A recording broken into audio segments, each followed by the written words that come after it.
Hey you, everybody.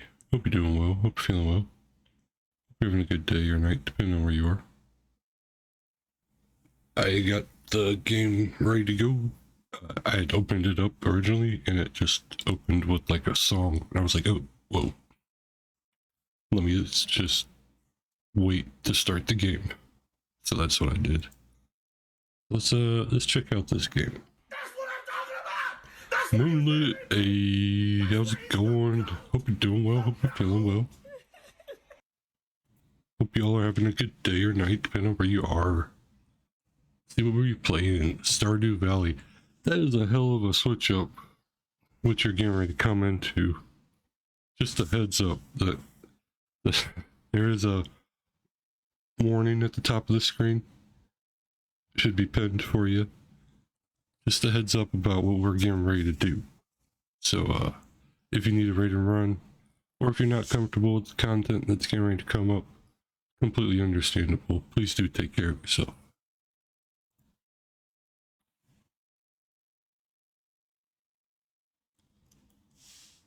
The fragrance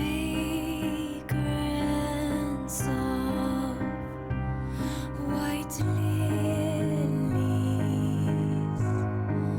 drawing me deep while I wait and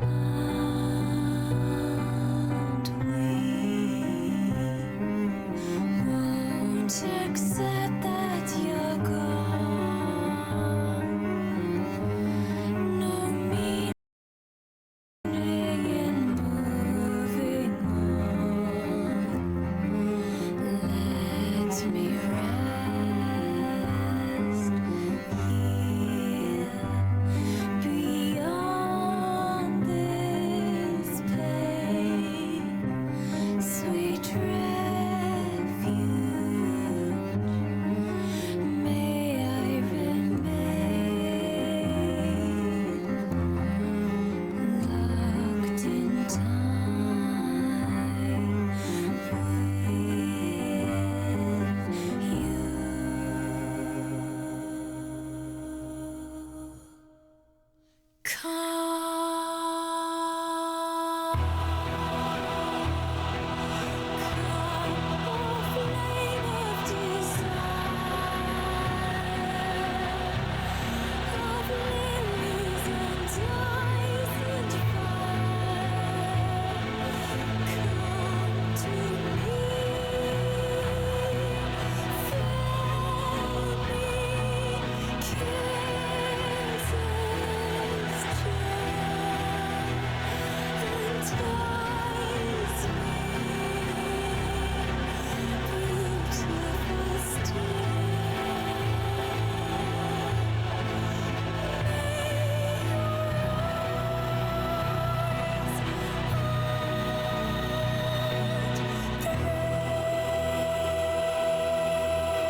Yeah, so that's what I was introduced to when I first started up the game. I was like, "Whoa, calm down now. We just started." So, let's check this out.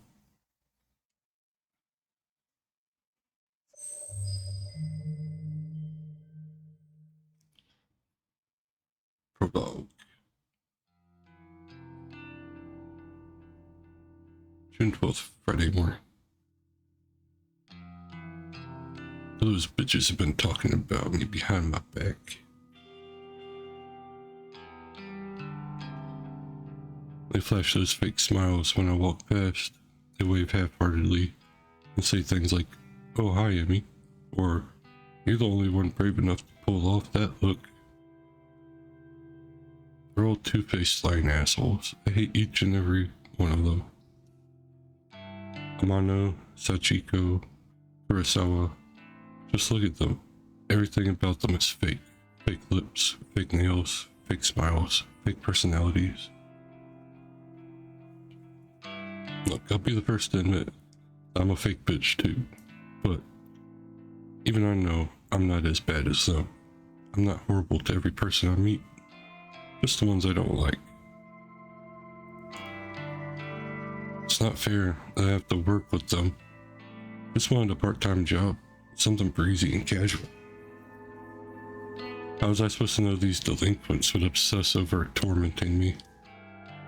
Mono is unbearable, but probably the least terrible of the three. She's a year younger than me and acts like she's some famous pop idol. But she's a dropout just like me, working in this dead-end part-time job just so her parents don't kick her out of their home.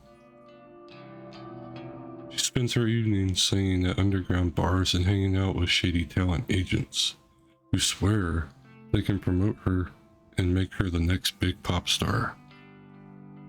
She is taken advantage of time and time again, never seems to learn her lesson. Don't know if she's just stupid or if she really thinks she's on the right track to becoming famous. Sachiko is the kind of straight-laced girl you see at every school studying her ass off to earn her parents' approval. The type of girl that always has the best grades, but never really has any friends. She's the kind of girl that graduates. Then the reality of the real world knocks her on her ass. She realizes she actually has no clue what she's doing, just like the rest of us. So she settles for the first crappy job she can find. Then suddenly, it's 3 years later, and she's still slaving away for asshole managers just to make ends meet. Instead of being humbled by her station in life, Sachiko decides to take her anger out on everyone around her. I've seen her slap customers out of frustration. Rumor has it that she strangled our boss on one occasion. Apparently he's too afraid to fire her now. Don't blame him. I'm afraid of her too. And then there's Kurosawa. I could write an entire blog on all the things I hate about her. She's pretty, but she's very aware of it. She seems to have a new sugar daddy every few weeks.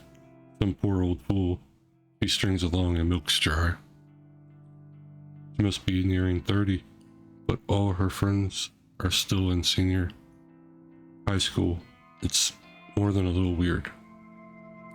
They hang out around the train station, bullying homeless people and shoplifting from the convenience store.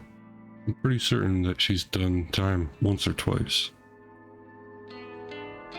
Kurosawa is just an all-around terrible person. She makes Amano and Sachiko look like saints in comparison. Honestly, I couldn't ask for a worse group of coworkers. Finally, there's me.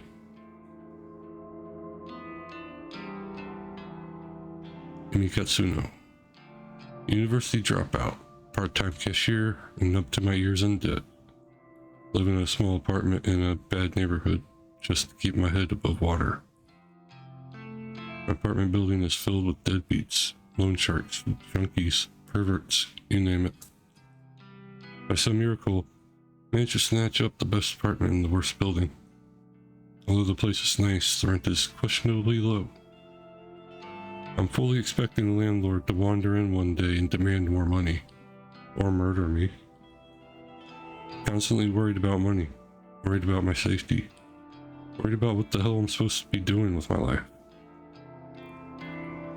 As if that wasn't bad enough, I have to work 4 days a week. With the 3 worst girls I've ever met in my life. Today is no different from any other day. Mono greets me at the door.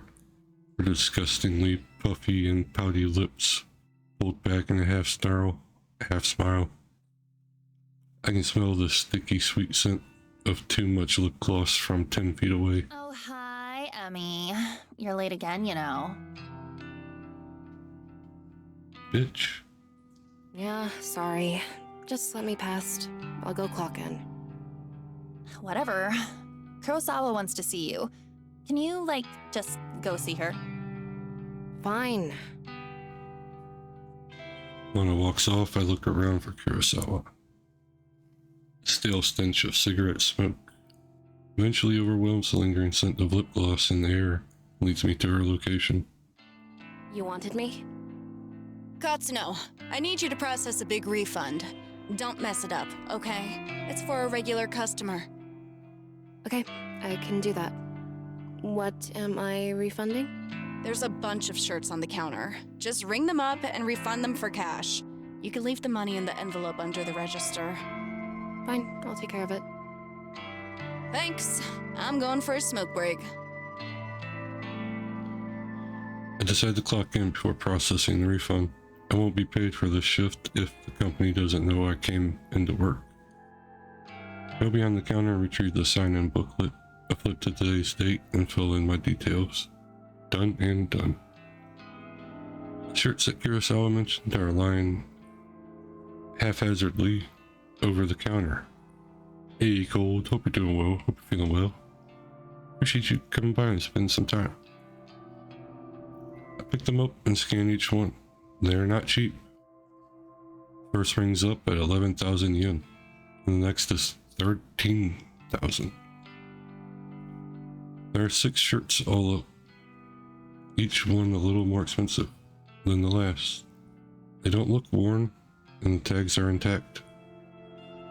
I'm supposed to ask for a receipt or a proof of purchase before making a refund, but the customer is obviously not here.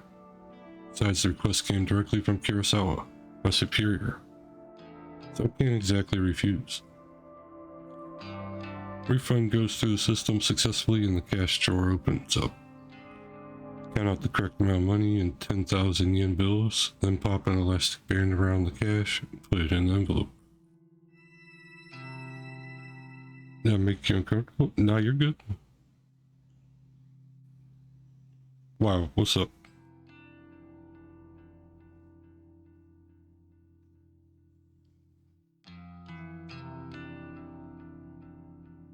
Nah, you're good, man. No worries.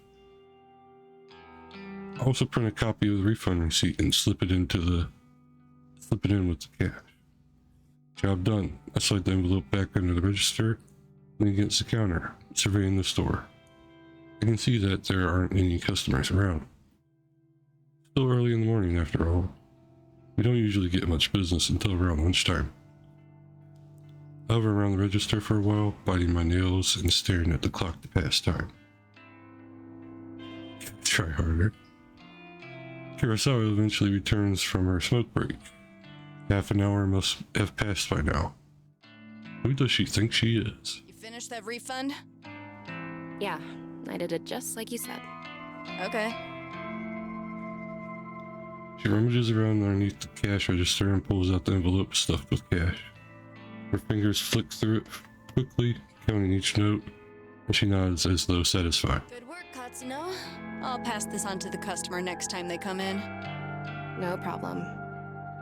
Anyway, I'll take over the cash register for a while. You want to go tidy up stock?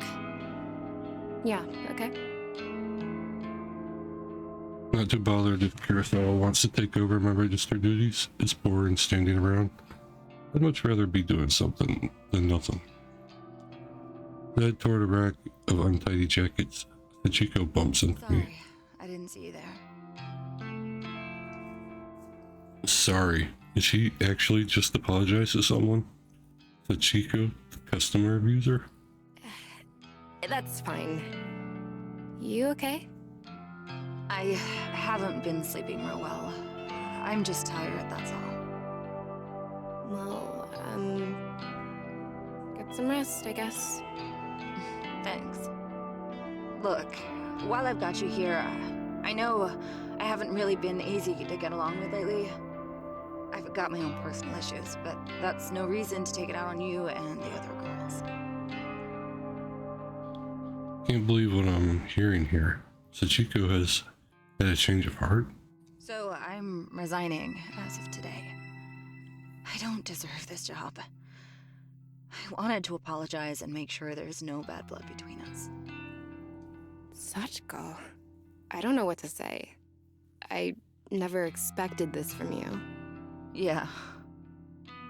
If you're resigning, do you have another job lined up? No, not yet, but I need to work on myself first. I have a lot to think about. Well, I mean, as long as you're sure about this. I am. In that case, then thank you for apologizing. I forgive you. Thank you, Emmy. Well, until next time then. Yeah. Until next time. Sachiko takes her leave. I'm still a bit taken aback by her sudden personality change. I misjudged her from the start? No, that can't be it. She has a history of abusing customers and coworkers. No way I imagined all that. Regardless, I'm actually kind of glad she's trying to get a grip on her life. I hope everything works out for her. As she's resigning today, I suppose the only two terrible coworkers left are Amano and Kurosawa. I glance at Amano, who is standing by the door, waiting to greet customers. She has a vacant expression on her face, like always. Then look towards the register, where Kurosawa should have been standing, but she's not there. Then she offered to take over the register duties for me? Where the hell did she disappear to? Wander behind the counter. Register doesn't look like it has been touched. Out of curiosity, I slide my hand around under the register, and the cash stuffed envelope is gone. No sign of it. The receipt from the refund is lying on the floor. I bend down and pick it up.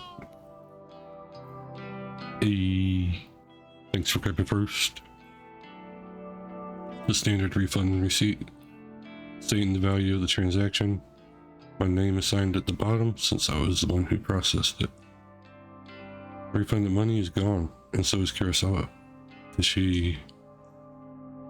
Nah, she couldn't have. Surely she wouldn't have run off with the money. No one would be stupid enough to risk their job over that, would they? Ah, there's Katsuno. You should go ask her about it. Huh? Kurosawa's still here? She seemed to pop up from nowhere. Katsuno, a word, if you please. Ah, Hirota, the manager of the store.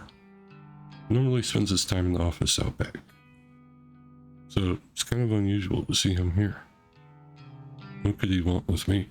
Kurosawa was tending to the register when she noticed the system flagged a large refund as suspicious. Do you know anything about it? Well, yeah, I processed a big refund this morning. Is that so? Do you have the receipt? Here. I hand him the transaction receipt that is still between my fingers. He looks it over once, then twice, his eyebrows furrowing. This is quite a large refund. No wonder the system flagged it. Did you get approval from Kurosawa before processing this? Kurosawa was the one who asked me to process it, sir. I never even spoke to the customer that it was intended for. That's not true, Hirota. I don't know anything about this refund. This bitch is trying to get us fired. Wait, what? Where is the refunded money now? Well, I put it in an envelope underneath the register, but... There's no money here, sir. She's lying to you. Interesting. No money to be found. And Katsuno, you're the one who signed off on the refund. That makes you responsible. Yeah, I did sign it, but... You're going to have to tell the truth, Katsuno. Did you take the money? Don't make me get the police involved. Bro. Wait, hang on. Do you think I stole it? Kurosawa asked me to process the refund and leave the cash in an envelope. Nonsense. That's simply irresponsible. It's not safe to leave cash out of the register. But My stomach began to sink. What exactly is happening here? Confess at once, Katsuno. I didn't steal the damn money! If anyone stole it, it was that bitch Kurosawa! Enough! We're not going to stand here and argue about this like bickering school children. Sachiko! Like a serpent slinking out of the shadows, Sachiko Slides beside Hiruta. Yeah, Sirita? Did you witness Katsuno take an envelope of cash from the register? Oh, yes, sir. Just this morning. She acted like she was processing a refund, then pocketed the cash. I meant to bring it to your attention sooner, but... Sachiko, that bitch. She hasn't changed at all. She just sold me out. Managed to catch a glimpse of Kurosawa smirking at Sachiko. They nod in unison and giggle. They in this together. They throwing me under the bus just so they can steal some cash. Can't believe it. So freaking angry. There you have it. A witness to your crime. Kurosawa, if you would kindly call the police. Yes, sir. Wait just a minute! Scream louder than intended, but my blood is boiling. I can barely control myself. I didn't steal any money. Why don't you check the security cameras, huh? You'll see that I'm innocent. Oh, you know those cameras haven't worked in months, right? I suppose nowadays they're mostly just for show. Of course, if Hirota really wants me to, I could go double check it just to be sure. Though, I think that would just be a waste of time. Thank you, but that won't be necessary, Kurosawa. Won't be necessary. Are you in it too, motherfucker? The fuck? Kurosawa's eyes narrow as he gazes at me wickedly. Amano, please show everybody what you found. You got it, boss. I realize Amano was a part of this discussion. He is leering at me disgustingly and slapping an envelope against her open palm. Found this wad of cash in Katsuno's locker out back. I can feel the blood drain from my face. I haven't even been out the back today. Are they all in this against me? They plant evidence to get me in trouble. You're lying! I haven't even had time to go out back today! I mean, what do you want me to say? You think the cash just appeared out of nowhere? It would seem all the evidence is against you, Katsuno. Since we located the money, I won't have you arrested. But you will not step foot in this store ever again. Do I make myself clear? Yo, I wouldn't want to work in a place like that. Fuck that. I don't care. I'll go work the corner before I work with bitches like that. You're fired. And I will make sure you never work in any of our stores again. I'm speechless. I can't even process my thoughts. The quiet giggling and snickering of Kurosawa, Sachiko, and Amano buzzes in my ear until my skull feels like it's going to burst. Rhoda grabs my shoulder and tries to lead me outside, but I jerk away and stumble backwards. My back slams into the glass window at the front of the store. Thankfully the glass doesn't shatter, but I can immediately feel a bruise forming. Push myself forward, regain my balance, and duck toward the sliding door. See you around, Emmy. Oh well, I guess not, hey? Blink tears out of my eyes as I dash through the store's front door. My anger and fear and anxiety get the better of me. It's a good 5 or 10 minutes before I realize that I've been running aimlessly through the shopping mall. Reach a hand to my eye to wipe away the moisture and take a deep breath. I look around, trying to get my bearings. The escalators. At least I know where I am. Need to sit down and compose myself. If I don't calm down, I might be tempted to return to the store and start punching those 3 absolute assholes. With my head down, I blindly charge toward a small seating area. Watch out! I collide headfirst with somebody in front of me. While I'm thinking, I scream out of anger. Watch where you're going! Sorry. Wait, this girl, I know her from somewhere. Katsuno? Is that you? Huh? I know you. Have we met? Yes, of course. We graduated from senior high school together. Remember? Did we? Senior high school was more than a year ago. Feels like a different lifetime. How does she expect me to remember that?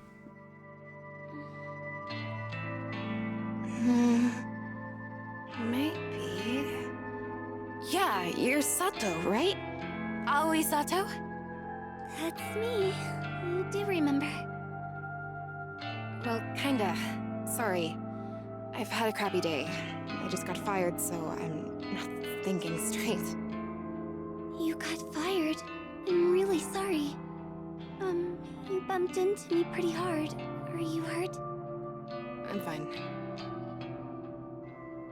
Oi is rubbing her arm tenderly. I figure I must have injured her, but I'm really not in the mood to stand here and apologize to some old acquaintance. I have to go. Excuse me. Oh, okay. Push past Aoi. Unexpectedly, a shy and spineless girl grabs my arm, stops me from leaving. Her grip is surprisingly strong. Katsuno, you said that you just got fired. Is that true? Wait, yeah, I'm pissed off about it. Tell me what happened. Why are you so interested? I just thought maybe I could help is all. Whatever. You can't help. Some bitch set me up. She stole a bunch of money and made me take the fall. I see. Are we done here? Can I leave now? Sorry for keeping you. Yeah, okay. Once again, I turned to leave, but Aoi. Next words managed to catch my interest. You know, if someone got you fired, there is a way you could get revenge. Revenge. What was this girl on about? Does she have some way for me to get back at Kurosawa? What am I thinking? I can't even step foot back in the store. Chance to get any kind of justice just doesn't exist. Revenge? What the hell are you talking about? Never mind. I shouldn't have said anything. Hell no. You're not going cold on me now. Tell me what you meant. Oh, okay. But let's talk quietly. There may be a way for you to get back at whoever got you fired. Have you heard the rumors of Corpse Girl's website? Corpse Girl? Who is that? Sounds like some death metal band. Aoi ignores my comment and continues on with her speech. They say that if you visit Corpse Girl's website, you can request a death. Request a death? What's this girl ranting about? Hang on, start over. I'm completely lost. Aoi frowns, a look of annoyance on her face. Say somebody wrongs you and you want to get revenge on them. Go on. Rumors state that you can visit Corpse Girl's website and fill out a form in order to request a specific person's death. This Corpse Girl. Is she, like, a hitman or something? No one knows the truth. All I know is that her victims always receive a photo of their own corpse before they die. How is that possible? I don't know. I've been wanting to use the website for some time. There's somebody that I'd be happier without. But I'm not brave enough to go through with it. Still, I want to know if the rumors are true. If you use the website, you could tell me if it works or not. This whole thing sounds sketchy. Risky. Are the police gonna come get me if I go on this website? I've got no idea. Well, thanks, I guess. Aoi doesn't make a further attempt to stop me when I turn on my heel and walk away. Don't know what to make of her suggestion. Can such a website even exist? The ability to request a death just sounds so unbelievable. And yet, I find myself unable to get the possibilities out of my mind as I make my way towards the train station. Corpse Girl. A website tailored for revenge. I could dub in Kurosawa, Sachiko, Amano. I could remain anonymous. And no matter what happens, whatever fate befalls those girls can be traced back to me. Start to wonder if ordering the deaths of a few girls simply because they got me fired is a little extreme. Although, not exactly saints. They're closer to human garbage more than anything else. They've always been hostile towards me. I'd probably be doing the world a favor if I had them all killed. They screwed me over without a second thought. Who knows what they might do to their next unsuspecting victim. Yeah. Killing all three of them is the right thing to do. Removing them from the planet will prevent them from hurting anyone else. My heart begins to race.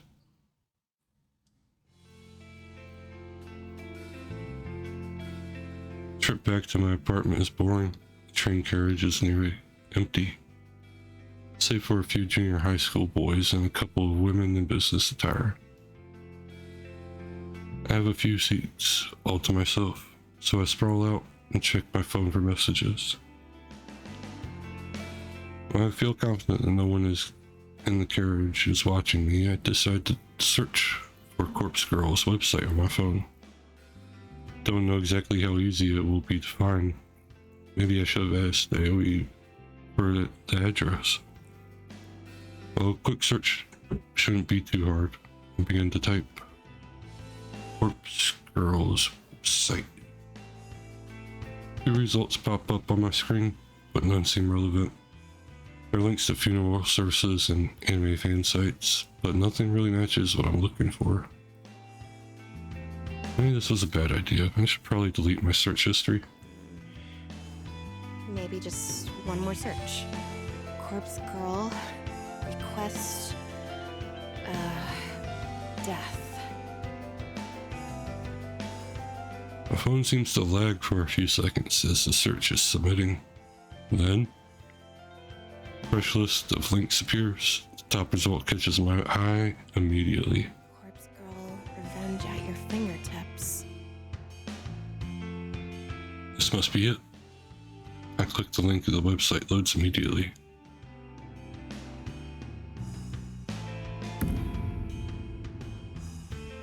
The website is simple. There's a freaky little dancing girl at the top of the screen who looks too happy to belong on such a website. The whole site is really basic. A small blur of text offers instructions. Request a death. Fill out your victim's information and upload a photo of them. Your victim will receive a photo of their own corpse shortly before they die. Watch out. Don't be an idiot and enter your own information, or you will be cursed. What the hell? Is this site actually for real?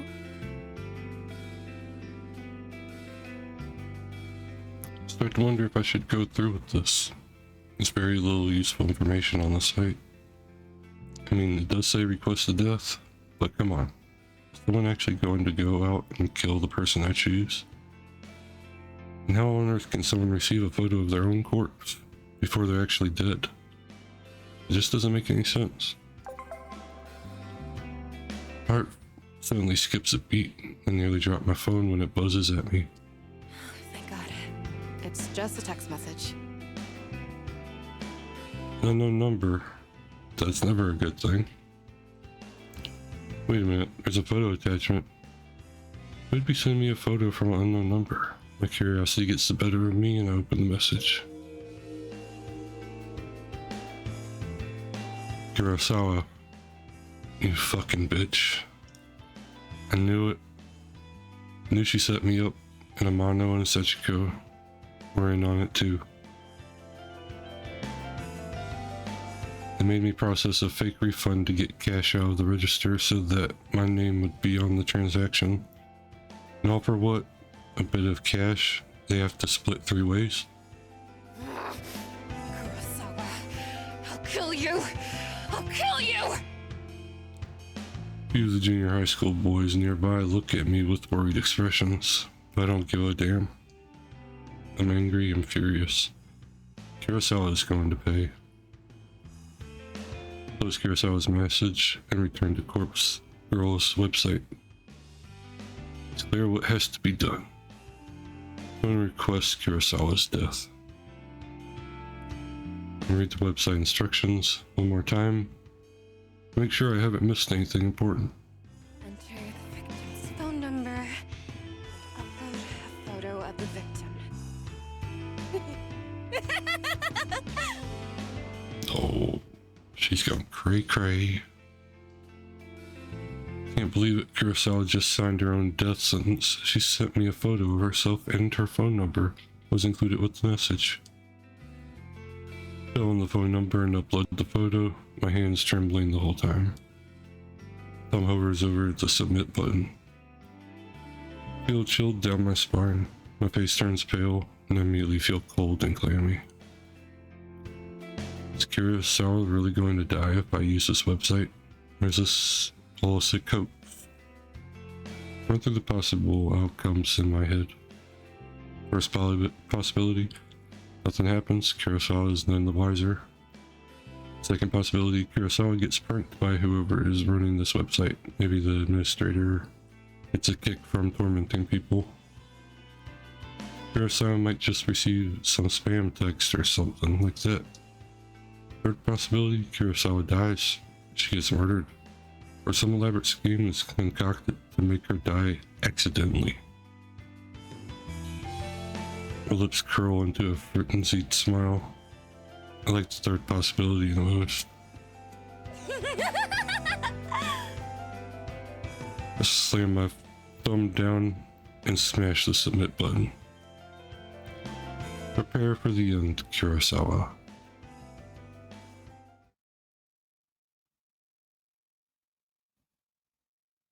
June 12th, Friday evening. When I get home, I can barely contain my nervousness, shaking as I open the door to my apartment. By the time I walk through the door, the sun has just started to set behind the backdrop of the city. Even though it's not dark yet, I'm feeling physically and mentally drained. The drama at work this morning, the taunting laugh of Kurosawa. I feel exhausted. I just want to crawl into bed and sleep. Despite my dipping energy levels, I can't extinguish the burning question flickering within my mind like a candle flame. How will I know when or if Kurosawa is dead? Will Corpse Girl's website notify me? No, of course not. I didn't give any of my personal information to the site. The entire thing was anonymous. It's not like I can visit the store tomorrow and see if she comes in to work. I'll be kicked out as soon as I show my face. So what do I do? That's it. Whip my phone out of my purse and open Noise, a social network app that all my coworkers are connected to. I won the Ura finale finally. Nice, congratulations. Hope you're doing well, Unicorn.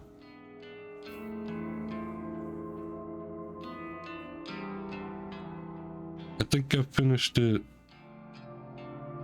4 times. I think I've won 2 or 3. But yeah, it's not easy. It takes a lot of work. So congratulations.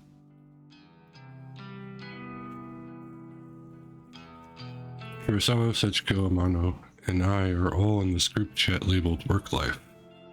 We use the chat to swap shifts with each other and complain about the boss. Just as I was hoping, I haven't been kicked out from the group yet. Swipe through the list of chat members and tap on Kurosawa's profile. Last online 1 hour ago. Perfect. If I use this app, I can keep an eye on when Kurosawa is active. Next on my list is probably Special Week. Who would you do it with? Rice Shower?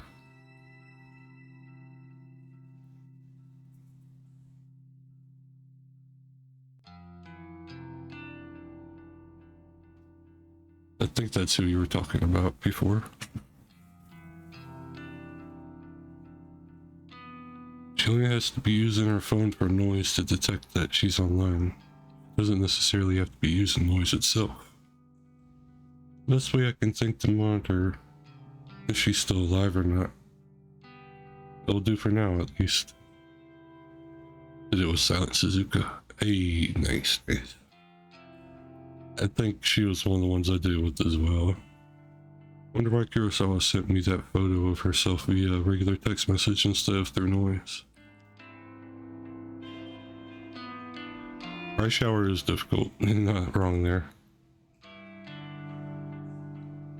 Maybe she thought she could be busted for it if someone got into her noise profile. Who knows what that girl was thinking? Regardless, I'm thankful she made such a stupid mistake. I wouldn't have obtained her phone number if she had decided to message me from noise instead. After all, noise is strictly an online service. No need for phone numbers. Come to think of it, where did she get my phone number from? Well, no matter. I worked out in the end. Slump down on the couch in front of the TV and keep my phone firmly gripped in one hand, my knuckles whitening. I start to bite my fingernails on my other hand out of anxiety. In an attempt to distract myself, I switch the TV on and stream some stupid reality shows. The distraction hardly works. I find myself instinctively glancing at my phone every couple of minutes, waiting for any kind of update on Kurosawa's online status. The evening passes slowly. Oh, hi, thanks for checking in. Have anything to drink? Hey, Junie, hope you're doing well. Hope you're feeling well. The hell out of your friends. Thank you for the hydrate in the stretch.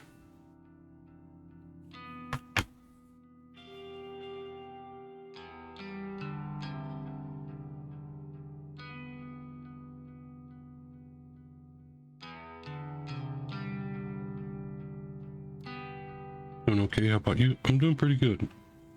I'm tired, but I'm good.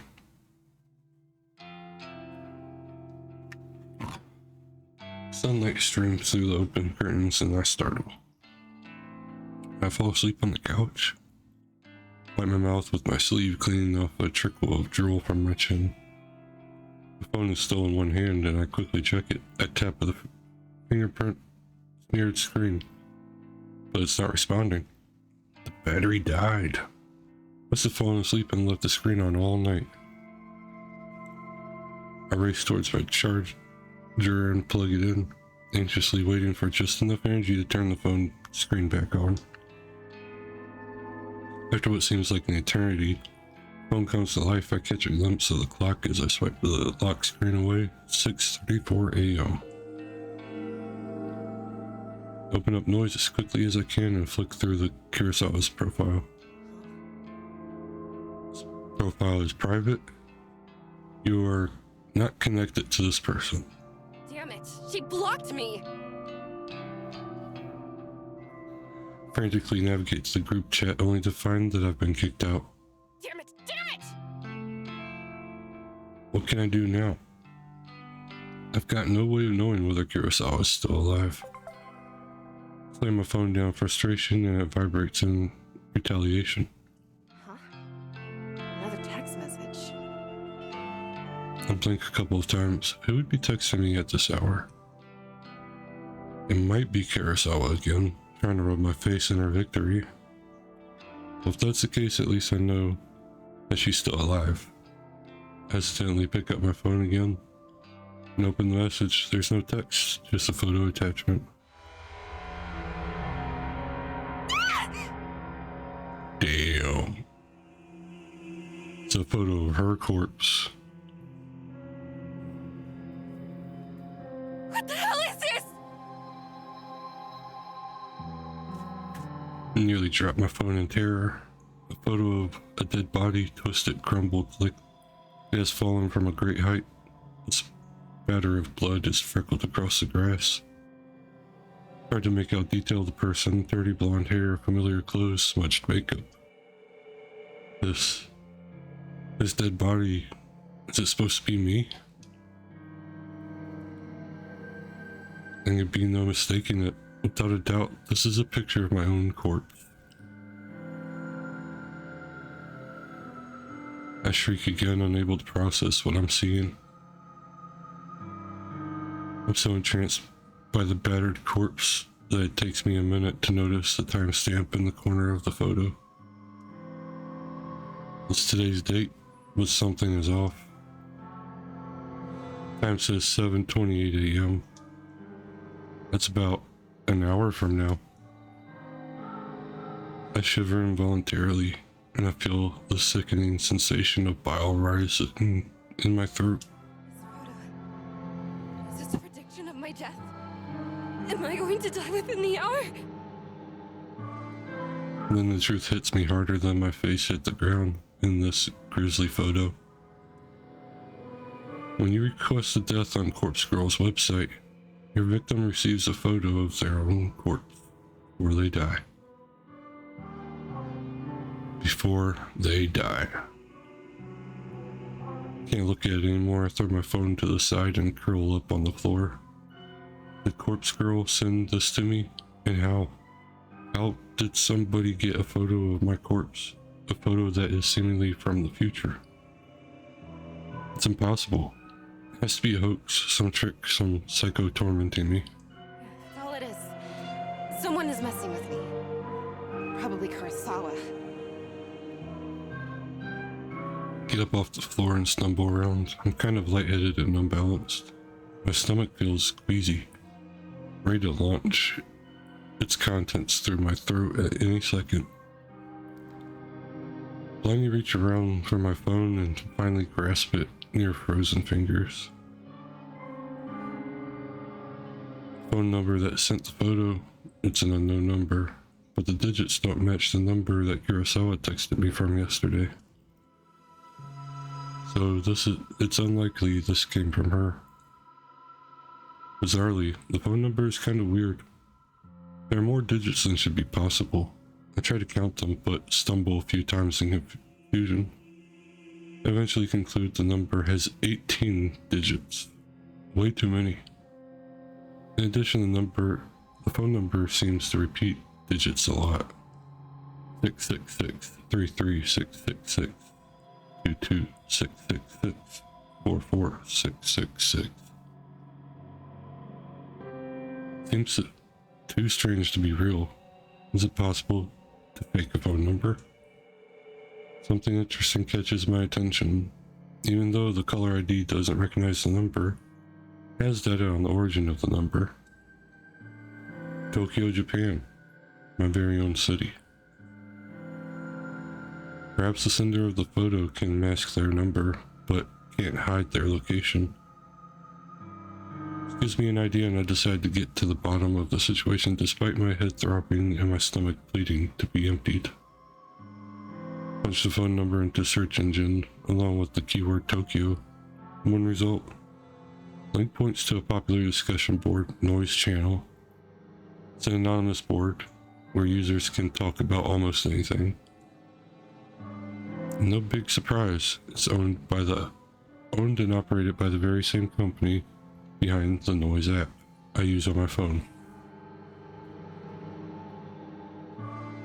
I tap the link to get taken to a discussion topic from less than a week ago. Quickly read through it. Topic: strange photo from unknown number. Hey, so today I got a strange gore photo from a number I don't have in my contact. Not sure what the deal is. It was gross though. Wondering if any hackers can trace the number or something. It's the same number, seems like Tokyo area, and I'm in Osaka. Hey, thanks in advance. Topic only has one reply. Reply: strange photo. You got this too? Was the gore photo a picture of yourself? I'm worried. Received a similar picture from the same number. Thinking about contacting the police, not sure if I'm overreacting. And that's it, the end of the discussion. Neither poster followed up on the conversation. That's all? That didn't give me anything to go on, except now I know that at least 2 other people have received bloody photos of themselves. Wonder if those photos were as extreme as the one I received. What happened to those 2 posters? Why didn't they continue the discussion? I feel myself beginning to sweat. My body is going from cold to hot and back again several times a minute. Feels like I have a fever, but I know it's just stress tearing me up. I checked the time. 6:59. About half an hour until the time printed on the photo. Take a deep breath and the doorbell buzzes. I freeze in place, unsure whether I should answer the door. In this sketchy apartment building, it's a risk to answer the door on any given day before even taking into consideration that some psycho just texted me a photo of my own corpse. Tiptoe towards the door on stiff legs and gaze through the peephole. There's no one there. Breathe a sigh of relief. Maybe I'm just on edge and the doorbell echoed from someone else's apartment. Besides, I don't know of anyone who would visit me unannounced, especially this early in the morning. I slump on the floor, my back sliding down the door as I come to rest on the carpet. My legs splayed out haphazardly in front of me. I've had enough fear for one day. I have to just believe this whole thing is a hoax. It's probably karma for trying to get revenge on Kurosawa. Yeah, that's it. Karma. Doorbell rings again and I scream in shock, my head slamming back against the door I was resting against. Jump to my feet and ignore the people this time, simply swinging the door wide open. A gust of chilly morning air sweeps into the apartment and I shut my eyes tightly against the sudden cold. My messy hair tangles in the wind and obscures my vision when I open my eyes. Quickly, I sweep the hair out of my face and look around. There's no one here except a metal trolley is blocking the walkway in front of my door. A stark white bag, about the size of a human body, rests atop the trolley. My heart begins to race as I immediately recognize that this is on TV. They always show these trolleys used in morgues to cart dead bodies around. Dead bodies. The vomit that has been trying to escape my body all morning finally finds its way out of my mouth. I retch and heave in the doorway until nothing is left inside my belly except this stinging stomach acid that threatened to burn through its fleshy container.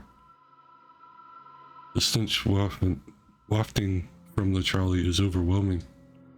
Pinching my nostrils closed does little more than trap the horrific odor inside my own skull, and I gag and splutter involuntarily. My hand reaches forward as though controlled by some being other than myself.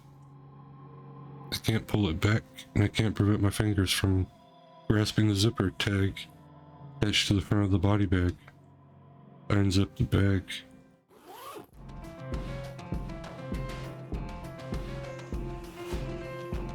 And there I am, a wretched corpse exposed to the day's first rays of sunlight. I stand here in the doorway as I lay there atop the trolley, simultaneously alive and dead, but more dead than alive in both bodies. The bruising on my face is horrific, and I reach a stiff finger to my own lips, my living lips, tracing the outline of the bruise I see before me. There's no pain where the bruise should be. I breathe a sigh of relief, or why would there be any pain if I'm already dead? Real pain would be absurd, and then I would really have to start worrying. Wonder how I died. Did I fall from a great height? Somebody hit me with a car? Or did I collapse from some eternal reason, perhaps from organ failure or some undiagnosed sickness. Maybe I didn't die and the corpse in front of me is alive, living and breathing just as I do while standing in front of myself. Maybe this is all a prank I've pulled on myself, dying just as a joke but never really dying, always living until the point I actually die, and it's no longer a prank. My head is splitting, I can't think straight. All the thoughts in my head are jumbled, the meanings behind unspoken words disappearing behind foggy clouds inside my shattered skull. Clear my head, I step around the corpse and stand by the walkway railing. I'm on the 4th floor of the apartment building. There are 2 floors above me, so I could go higher if I wish, but I'm pretty sure I'd leap from where from here will be enough to render my living body identical to that of the corpse on the trolley. At this point in time, there exist 2 versions of Emi Katsuno. One is living and it is me. Another is dead, but is also me. I can choose now to be alive and dead, or be dead and dead. But I cannot choose to be alive and alive. So even if I choose to be alive and dead, I'll still only be half alive. But choosing dead and dead is nice and clean, absolute, an indisputably solid state of existence. I grip the cool steel handrail and lean forward over the walkway, my hair whipping against my face thanks to the relentless wind.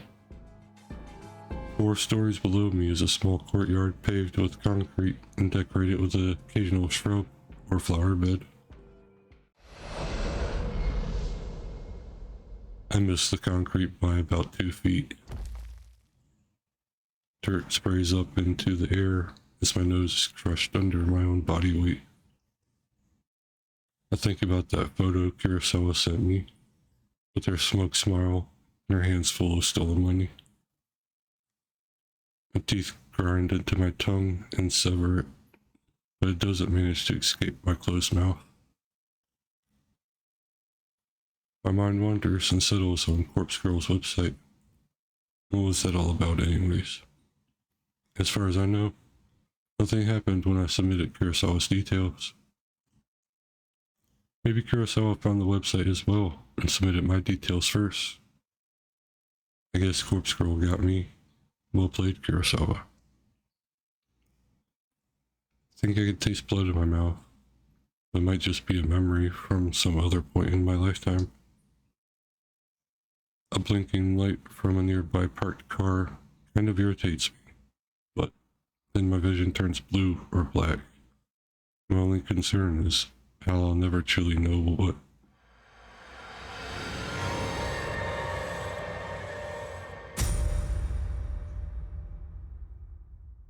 what happens to Kurosawa. Damn. That's a hell of a way to open up the game. Just the prologue. Act 1. Noriko Kurosawa. 3 weeks earlier.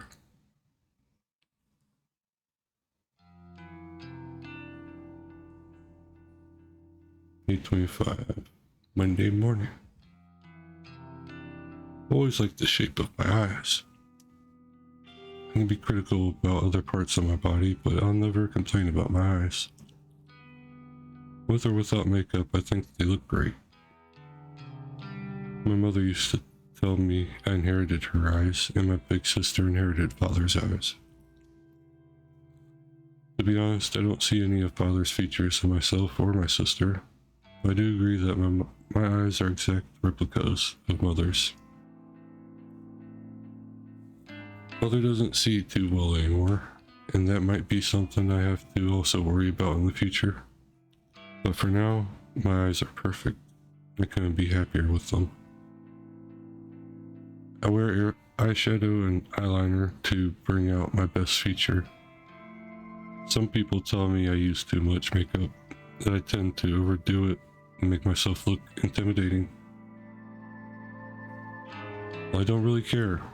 I mostly like the way I look. And honestly, how many people can claim the same? Today's morning ritual is the same as any other workday. I'm a slave to the wage, and I'm not proud of it. Call me a corporate sellout, but I can't survive without money. My alarm goes off at 6 a.m. The shower is running at 6:05, and I'm dry and dressed by 6:15. I skip breakfast because I'm watching my figure, and spend until 6:30 working on my makeup. I'm out of my cramped shoebox apartment by 6:45 a.m. Sometimes I catch my neighbor returning home from his overnight shift, and if so, I exchange simple pleasantries with him and continue on my way. Today, there's no sign of my neighbor, so I don't slow down as I descend the stairs and exit the building. In the convenience store for a can of coffee, saps another few minutes from each day.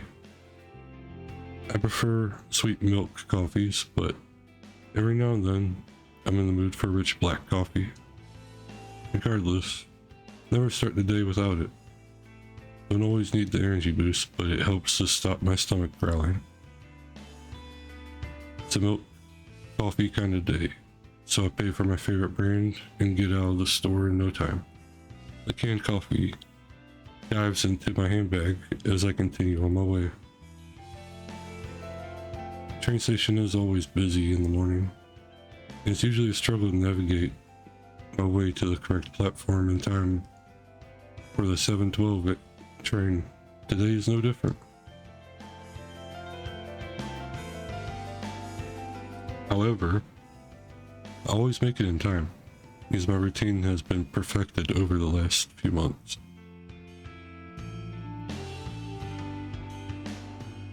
Board the train bound for Shinjuku.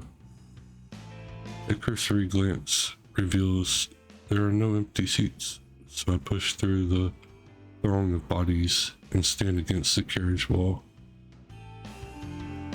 Whenever there are seats available, I like to sit and read, but it's much more common to have to stand and stare at my phone screen like almost everyone else. When I do read, I read the classics. Stoker, Lovecraft, Poe, horror, Western horror. At that is my favorite genre.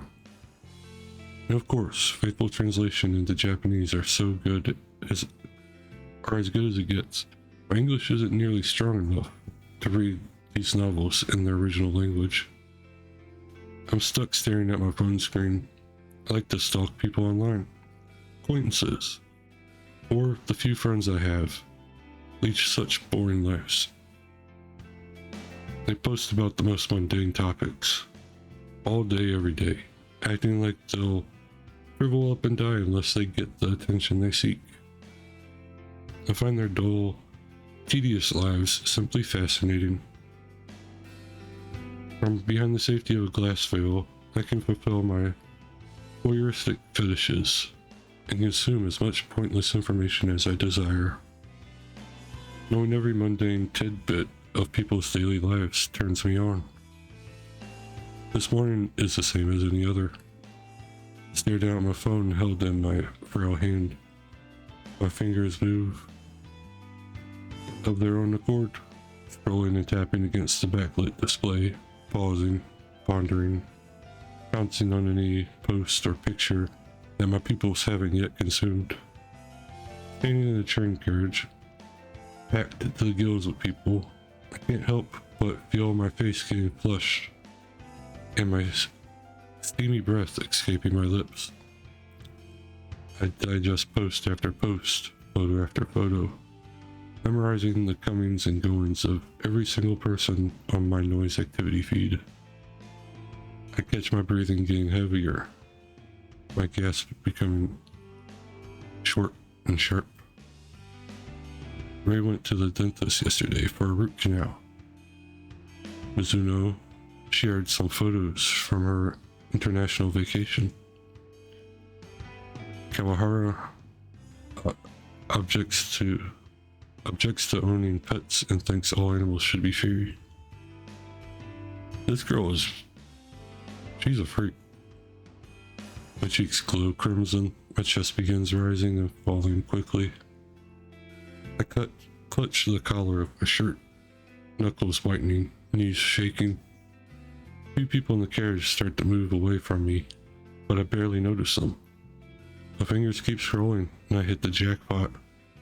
A new post from a coworker at my office. Tomo Watanabe. She's a gal girl.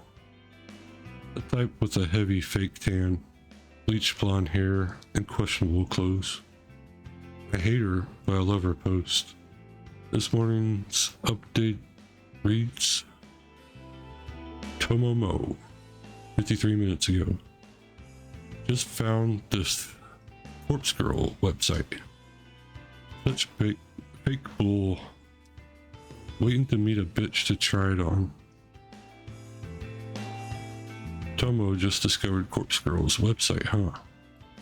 I feel a slight squeal trying to escape from my throat as my legs starting to buckle underneath me.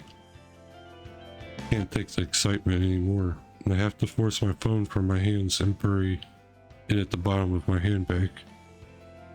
Deep breath, Noriko, deep breath. I need to calm down and control myself. Composure is key. Close my eyes and let a cool breath of air whistle through my slightly parted lips. Feeling a little calmer and no longer ready to explode, I analyze the information I just read. Tomo wants to try out Corpse Girl's website. That's good. That's very, very good. Rumor has it that you can visit the website and request the death of somebody you know. How and if the victim dies isn't known to the public. Because of that, some people are pretty quick to dismiss the site as a hoax. However, the most interesting part isn't how or if the victim dies, but rather, what happens to the victim before they die. Supposedly, the victim will receive a photo of their own corpse. However, this photo exists before the victim's life is snuffed out isn't public knowledge. The thought of this phenomenon occurring is utterly intriguing. Nevertheless, the site has been gaining popularity lately, at least in certain corners of the internet. Message boards like Noise Channel and other similar sites have picked up on the rumors and like to exaggerate the website's authenticity. The fact that someone like Tomo, a rather dense, dim-witted individual, has discovered the website means that it's actually more well known than I previously thought. It means that people are actually talking about it outside the internet. Chances are good that Tomo will want to try it out and request the death of someone in the office, a coworker. Me, perhaps. He hates my guts as much as I hate hers. Finally, something exciting is going to happen in our dull workplace. The next station is Shinjuku. The doors on the right side will open. Please change here for the Chuo line, the Shonan Shinjuku line, the Saikyo line. As automated announcement reads through a list of connecting train lines, I get ready to disembark. Train pulls to a stop, and I contort my body around the other passengers in an attempt to exit the train.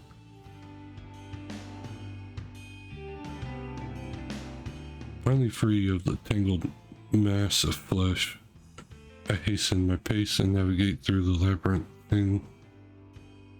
labyrinthian station. Take the exit closest to my office and settle into a slower walk. I'm on time. I never desire to reach the office any earlier than needed. It doesn't take long for the looming office tower to enter my field of vision. 32 stories of office space, all crammed into one sleek, slim tower. The name Temujin is stamped across the structure in gigantic block letters. If you're looking for this building in Shinjuku, you can't possibly miss it.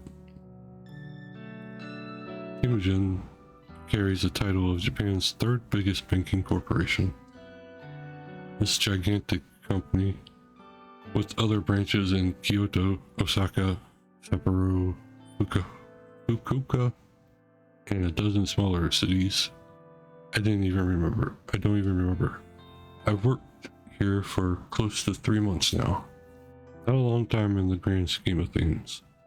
That said, I'm only a temp, and all I do is data entry.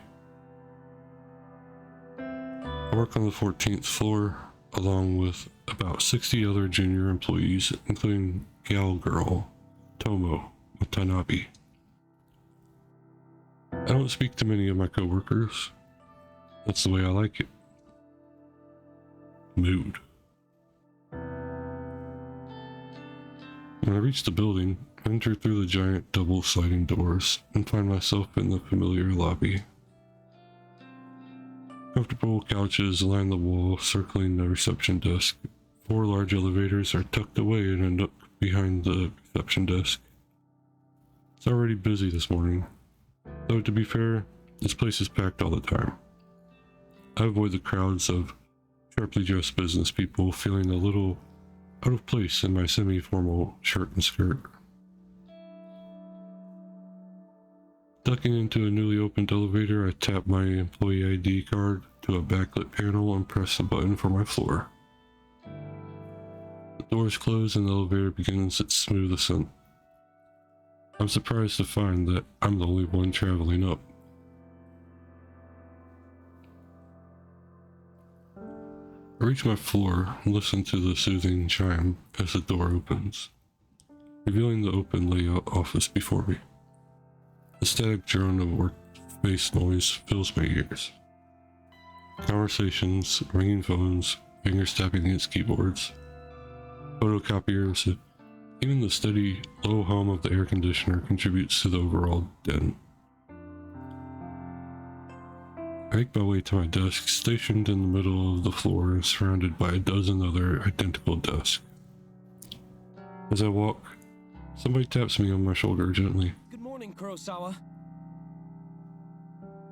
Ah, Shinya Fujikawa, my senior. Though he's really only a couple of months older than me. He's worked here for a whole year, after taking an internship straight out of senior high school. He's not an intern anymore, though I'm not quite sure of his job title. Morning, Fujikawa. How was your commute this morning? Fine, same as usual. That's good to hear. Did you read any of your novels?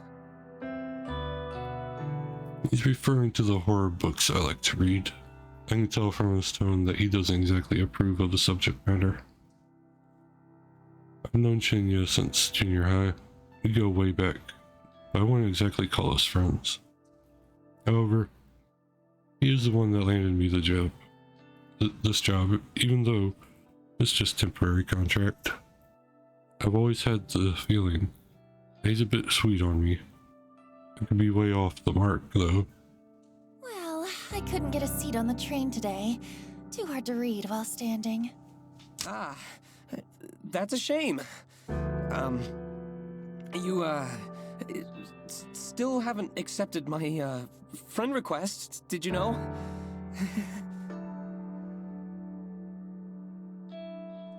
I have to fight the urge to roll my eyes. He's a nice guy, but we were connected on Noise once before, and I had to delete him. He's super obsessed with his father's detective work, and all he ever posts about is his assumptions and theories on petty crime cases. I'm already forming a theory. I'll save it though. Normally I'd find anyone on my friend list fascinating, but here's the thing. Shinya never posts about his personal life. All he writes are long-winded rants on boring cases. It's far beyond the amount of dullness even I can stand. Push my phone out of my handbag and pretend that I'm looking at noise. Oh, how about that? Looks like I don't have any incoming friend requests. I quickly dip my phone back into my bag. How peculiar. Well, I'll try and nudge again later. Sure, no problem. Well, anyway, I better get to it. Work hard today, okay? You got it. Shinya offers a formal bow and goes on his way. Before I can take a step towards my desk, a mocking voice whispers in my ear. How long are you gonna lead on sweet little Shinya?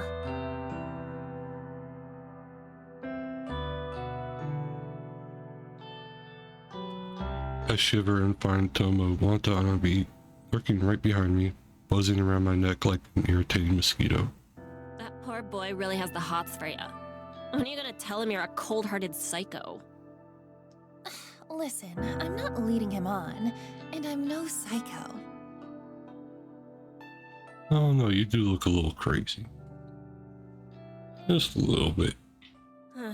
Sounds like something a real psycho type would say, don't you reckon? Of course, this is none other than Gal Girl Tomo. The very same brain-dead moron who posted this morning about wanting to try Corpse Girl's website.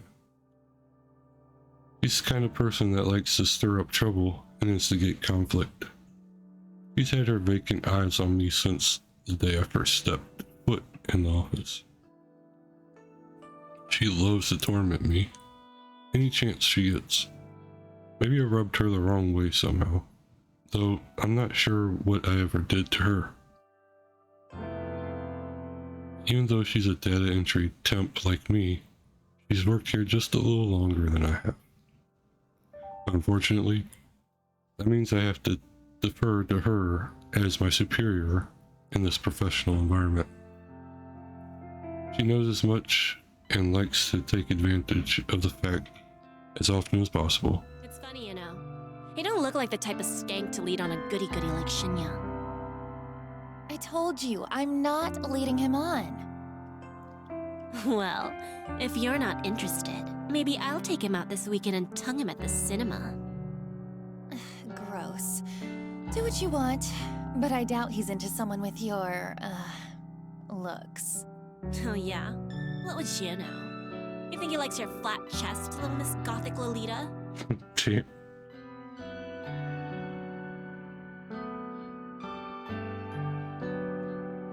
I know I should shrug off comments such as this, and normally I would.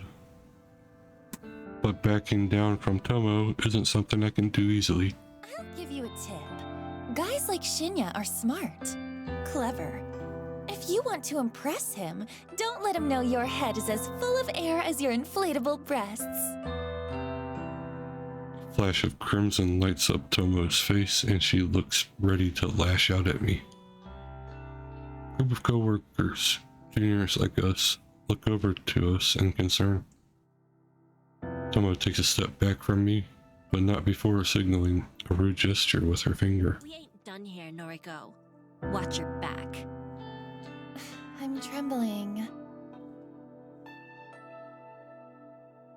Tomo walks away and I breathe a sigh of relief.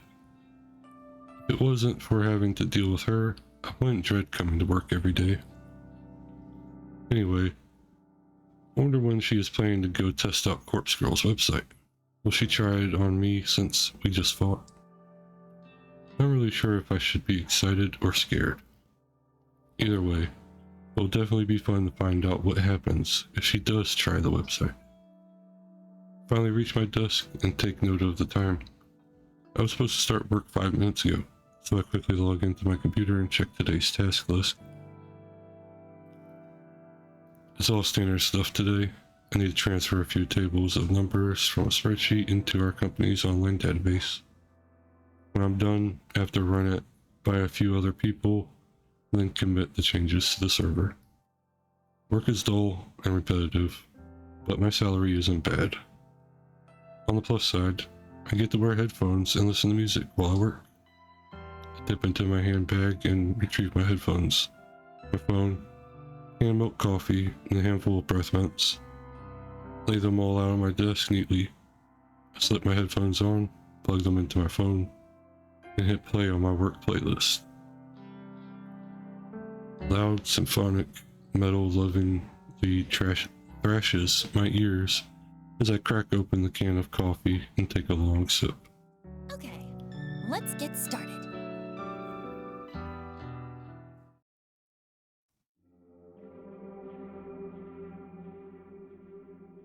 I return home to my quiet, cramped apartment after work. The place is eerily silent. Stark contrast to the bustling office where I spend my days. Throw my handbag onto the tiny coffee table, pick up my laptop and sit on the couch. I lie back and get comfortable, letting the laptop rest on my stomach as it boots up. The welcome screen loads up, so I click a couple of times, open my web browser, and then head to a very specific website saved in my favorites. Corpse Girl's website. A cute dancing zombie girl is animated at the top of the page. A peculiar irregularity that always makes me giggle. Notice that the page view counter at the bottom of the site is nearly the same as it was yesterday. There have been maybe 4 or 5 new visitors. I heave a sigh. Maybe the website isn't quite that well known after all. That begs the question, how did Tomo discover? Well, never mind that. My eyes scan the website's content, requested death, big bold letters headline the site. The intention couldn't be clearer. Further information on the site is sparse. Brief instruction tell the user to fill in the victim's phone number and upload a photo. Aside from that, there's not much else to mention. Doesn't even ask for a name. After scanning the site, I move my mouse to the browser's address bar and click. Type / after the website address and then add the word admin. I hit the enter key. The login page presents itself with empty username and password fields waiting to be filled in. My fingers tap dance around the keyboard and within moments I'm presented with a brand new page. A blinking slab of text greets me. One new request. A crooked smile cracks my stony expression. Finally, somebody has requested a death. Somebody has asked me, Corpse Girl, to kill a victim. This is where things get exciting. I giggle and feel my cheeks flush red. This is the first request I've had for about a week. Been logging in every evening, fingers crossed that somebody has elected a new victim for me. Today, my wish has come true. Can't help but feel emotional at a time like this. My lower lip trembles, and I feel tears welling up. I tab the corners of my eyes gently to avoid smudging my makeup. As I hover my mouse cursor over the View Request button, a familiar and pleasant tingling sensation surges in my chest, my stomach, my thighs. I shiver with anticipation, my hot and steamy breath beginning to fog up the laptop screen. I click the button. Request details. Today, 2:47 p.m. local time. Victim's phone number. Downloading image attachment.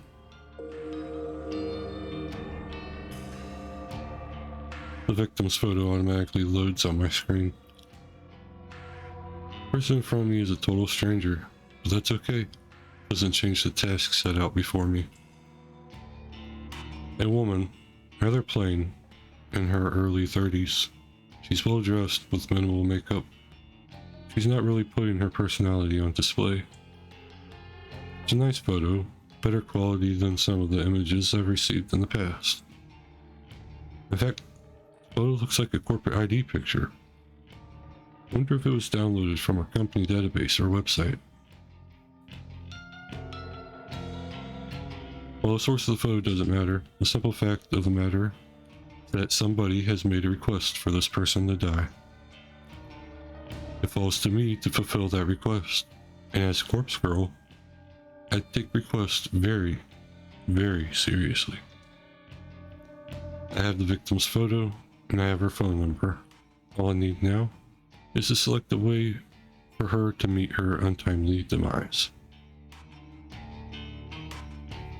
I've previously thought about including an extra field on my website, an option for the user to choose the way they want the victim to die. After all, it would reduce the amount of strain on my creativity if the method was decided for me. But after careful consideration, I decided against it. Some people are sick, twisted.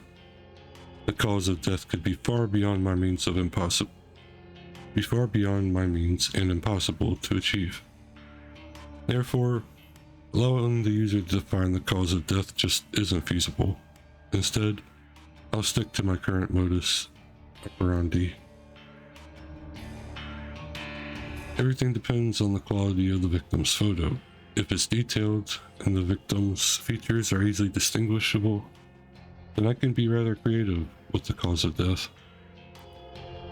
Perhaps the victim's face suffers grotesque burns, or she has an iron stake thrust through her skull.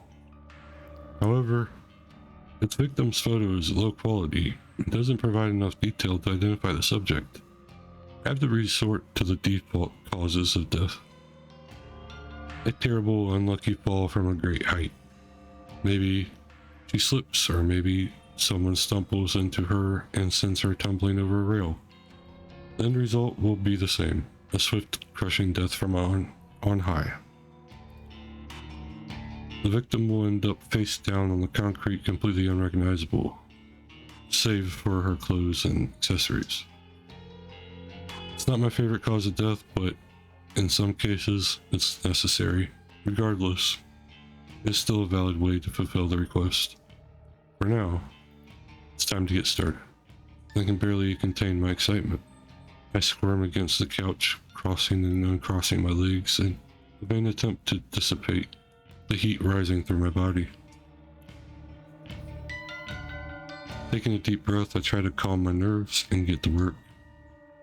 The victim will receive a photo of her own corpse, time-stamped with the date of her death. It's Corpse Girl's signature move, my calling card, if you will. Seeing an image of one's own disfigured corpse is sure to strike fear into one's heart. And that's precisely the reason I take this step, to make the victims panic and act rashly. First things first, I save the victim's photo to my laptop hard drive. I store it in a folder discreetly named System Files, hidden away in the root directory of my operating system. Password encrypted directly, of course. Next, I open up my favorite image editing software and load the photo. Looking carefully at the detail in the picture, I can see that this will be a work of art. I can really go to town with this request. I minimize the software, open my web browser, and access a particular website. Database of the Deceased. The DD, as it's known on the dark web. My secret weapon, the ultimate resource for my work. The DD is a collection of countless high-resolution photographs of dead bodies, murder victims, crime scenes, suicides. If somebody has died in one way or another, chances are good that some perverted individual has captured the moment in all its gory glory. Such valuable images are essential to my work. Using these photos as a base, I can edit my victim's details into the picture. My process is simple. I start by locating the perfect corpse photo. I search the database, and in less than 2 minutes, I discover a disgustingly detailed photo of a woman with her entrails spilling from her stomach. Her face is blue, having suffocated before even having the chance to bleed to death. She's about the same age as the victim. She's of a similar height and build. Finding a photo that specifically suits my victim's features is easy thanks to DD's excellent catalog of tags and filters. I simply search for keywords that match my victim's description and find a corpse that fits. Using this photo as a starting point, I digitally edit the victim's face onto the body. It's not some quick job that even a child can do. It's a painstakingly crafted work of art that would fool even the keenest eye. An hour passes, then 2, then 3. Before I know it, midnight has come and gone. Before the work is nearing completion, all that remains is to add the final touches. I like to add specific distinguishable details to the image, a personal item or accessory, clothes, makeup, you name it, I can edit it in. With personal details added, adjust the lighting and color palette just slightly, enough to make the photo truly unique. If the victim decides to reverse image search the photo and discover that it's a forgery, all my work would be for naught. And with that, the masterpiece is complete. A grisly, gruesome, gratuitously gory gift for the soon-to-be departed. The victim will receive this photo of a corpse that is, for all intents and purposes, a perfect replica of her own physical form. She will open the image on her phone, and the life she once knew will crumble to pieces. My lips curl into a satisfied smirk. During my hours of work, my breathing eventually steadied, my excited nerves settled into a zen-like calm. But seeing the finished art piece now, I began to feel my heart pounding once more. The macabre vision before me is exhilarating. Adrenaline and dopamine surged throughout my body, giving me a sudden head rush of bliss. To say that I'm attracted to the sight of blood and guts would be misleading. No, I'm not into that at all. The excitement stems from the thought of taking control of someone else's life, dictating their future, controlling their fate. For with the creation of this image, I have taken the victim's life into my own hands, like a puppet master pulling the strings of a marionette. By forging this convincing creation, I will compel the victim to take her own life. That's right, my own hands need not become stained. The hands of Corpse Girl have never been dirtied with blood of a victim. This is the true nature of my work. Carefully crafting corpse photos in such a way to convince the victim that their fate is already sealed, and no matter what they do, they cannot escape the death that awaits them.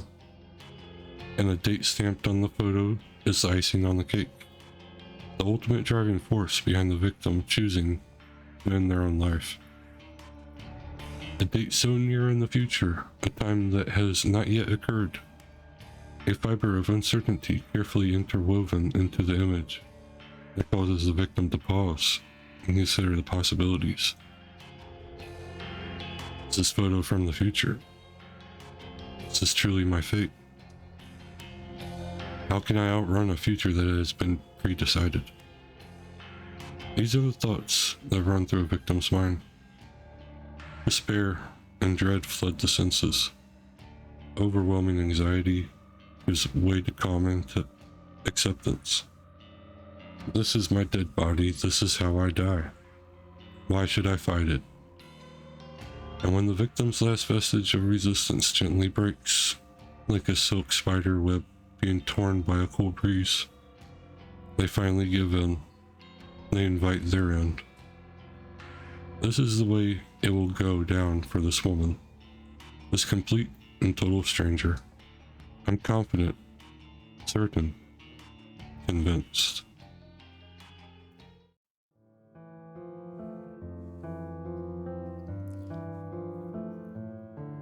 It was a sudden spark of inspiration that guided me to begin fabricating corpse photos about a year ago. I never quite recall exactly what it was that spawned the idea. Sometimes I get close to remembering, but the recollection dances at the edge of my mind and slips back into the darkness. Regardless, I ventured down a dark and dangerous path. I built Corpse Girl's website and invited strangers to request the death of people they knew. It was a sales tactic, simply a way to encourage users to submit images. I had no intention or means of ending lives. Little did I know of the true power I wielded. I only intended to create corpse photos and send them to people for fun. I wanted to startle and scare some unsuspecting fools. It would be a lie to claim that I didn't get off on it. The thought of people shrieking in fear at the sight of their own corpse was more than delicious. It sated my budding lust. It filled a dark hole in the depths of my soul and gave me purpose. Never in a million years did I dream that one of my corpse photos would result in the death of another human being. I'll never forget her name. Ruri Hatano? I'm not sure. 20-something, slim, gorgeous, eyes that took my breath away the moment I gazed upon her portrait. She was the first person to make me feel bad about crafting hoax photos. The only person to make me feel bad about it. But I did it anyway. Corpse Girl never rejects a request. It's my conviction. I forged a beautiful rendition of her death. Thanks to some rather macabre source photos obtained via the database of the deceased, I strung Ruri's corpse up in a field like a ghoulish scarecrow. The photo was incredible. It was my 5th or 6th work. The 5th or 6th time a user of Corpse Girl's website requested a death. Ruri died just hours after receiving the photo. I don't know why. I don't know if she killed herself or if someone murdered her. But I know one thing. Ruri Hatano's body, her real body, was found in a field hanging like a scarecrow, surrounded by crows. Her eyes had been gouged out of her skull, and her stiff fingers clutched her phone tightly. According to the news report, her phone displayed a familiar image, the very image I created of her corpse. When I first learned of Rory's death, I was overcome with varying emotions. I felt sick, elated, disgusted, overjoyed, depressed, aroused. Had I somehow caused her death? Was Corpse Girl responsible for taking her life? Even though my hands weren't stained with blood, I still felt responsible. A lurid truth descended upon me at that moment. Corpse Girl had held the power to end lives, and the more I dwelled on that fact, the more obvious it became to me. I began to feel that power pulsing through my veins, thrumming in my blood as my heart pumped and pounded within my chest. Can't explain how the power works. I don't know why I have it, but somehow the corpse photos I create can compel a victim to end their own life, or compel someone else to end it for them. Rory died in the way that I envisioned. Her dead body matched the fake corpse photo I painstakingly crafted. I didn't even have to leave the safety and comfort of my apartment to ensure her death. Corpse Girl's power is real, extraordinary, and I vowed to exercise that power as frequent as possible. Exercise that power.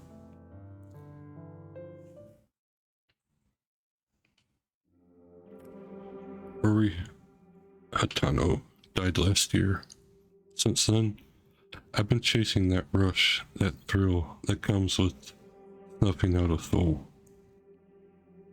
It wasn't hard to grow the popularity of Corpse Girl's website after that incident. Particularly, dark corners of the internet gobbled up the news with enthusiasm, and the site saw an influx of new visitors. And, on a few occasions, I've even overheard people in real-world whisperings about the mysterious website that lets you request a death. I've crafted corpse photos for dozens of requests. Each photo is more convincing and realistic than the last, thanks to my ever-evolving skills. But none of my recent attempts have been successful. Not a single person has dropped dead since Rory. I'm beginning to wonder if Corpse Girl's power has fizzled out. Or perhaps I never had power to begin with. Maybe Rory's death was simply a fluke, a morbid coincidence. I've spent countless hours doubting myself, doubting Corpse Girl. Tried so hard to replicate that one success. Every time I receive a request, I do the same as I did in Rory's case. I edit the photo of the victim. I create a convincing corpse photo, and I timestamp it with the time of death. I send the photo to the victim, and then I leave the rest up to fate. Did the gore start? Hey, what's up, Cole? Hope you're doing well, hope you're feeling well. I mean, one person has died so far. Well, technically two, but we saw one. But nothing ever comes of it. I'm not so delusional to think that in normal circumstances, a simple photo would be enough to convince someone to kill themselves. And even if the photo fell into someone else's hands, it wouldn't inspire them to go and kill the victim. Of course not. However, these are no ordinary circumstances. I once activated a power beyond the ken of mortal men. I caused Rory Hatano to die by her own hand, or by the hand of another. I need to find a way to manifest my power once more, to prove that I, Corpse Girl, have the power of death and destruction at my fingertips. Once a new victim perishes, I know it will pave the way to a more and more death. My website will gain popularity and become more than just an urban myth.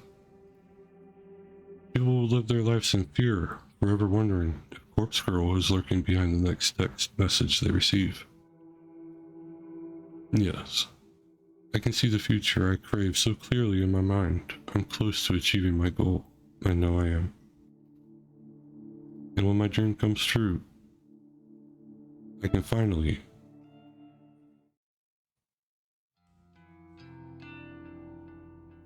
May 26th, Tuesday morning.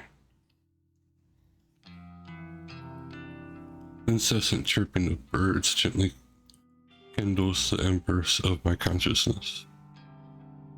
My heavy eyelids open to find my body contorted before me, legs splayed across the couch in the most uncomfortable position I can imagine. I groan and twist my torso, letting my spine pop and crack until the aches in my body drift away.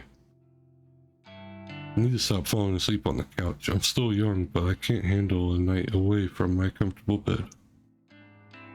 My eyes fall upon my open laptop lying on its side on the floor.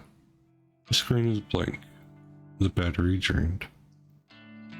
I briefly panic, hoping against hope that I saved my work before falling asleep. Stumble to my feet and pick up the laptop, then chart towards the power outlet. Plug it in and boot up, revitalizing the mechanical beast and feeling a wave of relief as the whirring of the internal fans signify the breath of life. The screen flickers and bathes my eyes in harsh light. My eyes squint against my will, and I make out the image before me. The mutilated corpse of my latest victim. Perfection in picture form. Timestamp in the lower corner reads May 27th, 11:07 a.m. Tomorrow's date. The photo is ready to be sent out. If I send it now, the victim will receive it immediately, notice the date, and realize that her death is imminent. Time to set the wheels of demise in motion. Leaving my laptop at the outlet, I quickly dart into the kitchen. Well, to call it a kitchen, misleading. It's simply a tiled area connected to my living space with a small refrigerator, microwave oven, and single hot plate. A small stack of drawers is nestled next to the fridge, and I pull open the second drawer from the top. Plunging my hand inside is always an odd sensation. My fingertips get buried underneath a dozen cheap plastic flip phones. I grasp one of the phones between my thumbs and forefinger and remove it from the drawer. It's a scratched up pink model from 2010 or so, a relic from a time not all that long ago. But that may as well be forgotten. I flip the screen up and turn the device on, relieved to see this artifact still holds power. To be fair, I charged up all these phones just a few weeks ago, but the fact they retain a charge after being inactive for so long is a testament to their engineering. In any shady line of work, these kinds of phones are referred to as burners, cheap disposable devices that are discarded as soon as their purpose is fulfilled. I acquire them by rather unsavory means, but that's neither here nor there. Use these phones to send out the photos I make.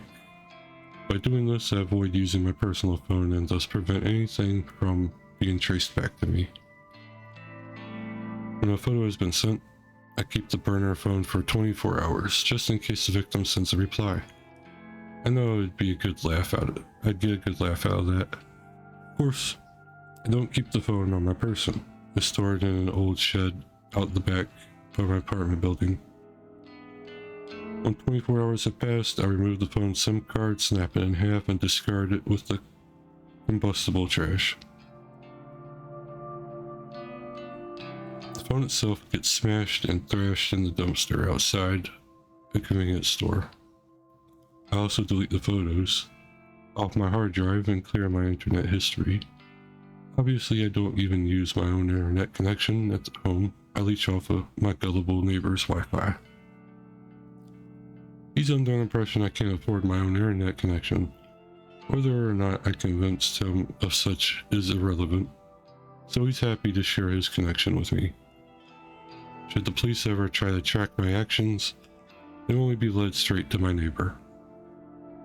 I've gone to great lengths to ensure my actions are untraceable. This has all been in anticipation of my inevitable success. Looking down at the pink phone in my hand, I clear my mind and focus on the task before me. Photos transferred easily from my laptop to the burner phone. Once complete, I open the text messaging app and enter the victim's phone number. I leave the message field blank, but I attach the photo, of course. The victim will receive an empty text message from an unknown number with only an image attached. Message is just about ready to send, but there's one more flourish I'd like to add. I open a particular app I previously downloaded to every burner phone, simply called Number Mask. And it's one of the most ingenious apps I've ever used. The app asks for the number I want to use. I punch in my memorized trademark, 666 33666 22666 44666. Now when I send a text message, the receiver will see these numbers appear on the caller ID. Not only does it mask the burner's real phone number, but it's an extra calling card to help boost my infamy. I smirk, my thumb hovering over the send message button. This is it. This is going to be my long-awaited victory. The second victim to end up dead. I just know it. This is the stepping stone to my success. The second of many bodies that will pave the way to my glory. I send the message.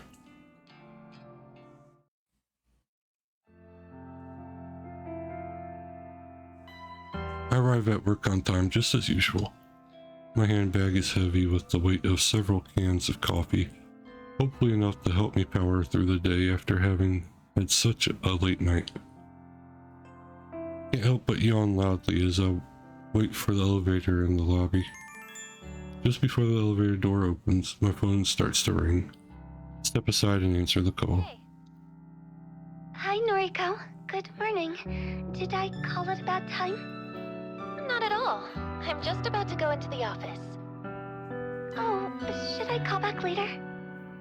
It's no problem. Don't stress. Okay, sorry.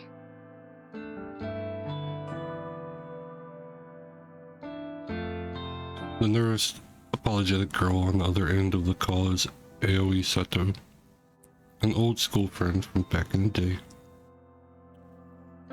Though we never really had any common interest, we used to be inseparable at school. She was shy, I was introverted. It was a combination that worked in our favor, even if our conversations were a little on the boring side. To say that we're no longer shy and introverted wouldn't be entirely true. Aoi has gotten better. She's definitely more outgoing, but she still suffers from a great deal of social anxiety. As for me, I'm still pretty introverted. My tolerance for being around other people has improved a bit, but I do prefer solitude. And visiting places I've never been to before puts me on edge. Call Aoi my best friend would be accurate. She's my closest confidant. Even so, she knows nothing about my part-time masquerading as Corpse Girl. No one does, and I plan to keep it that way. Aoi? What did you want to talk about? Owie. Like owie, they're horrid. Oh, well, you see, that guy at work is still bothering me, and I wanted to see if you had any more advice for me. Jeez. The older guy that always hits on you? Yeah. What a creep. You're 19, for God's sake. He must be, what, 50? I think he's 52. You know his actual age? Well, whatever. If he's still bothering you, you have to take a stand. He's not your coworker, right? Just a regular customer? That's right. Then tell your manager. Have him banned from the venue. I can't talk to the manager. I don't want to cause trouble for the company. Jeez, girl. Sometimes you need to stand on your own 2 feet. I know.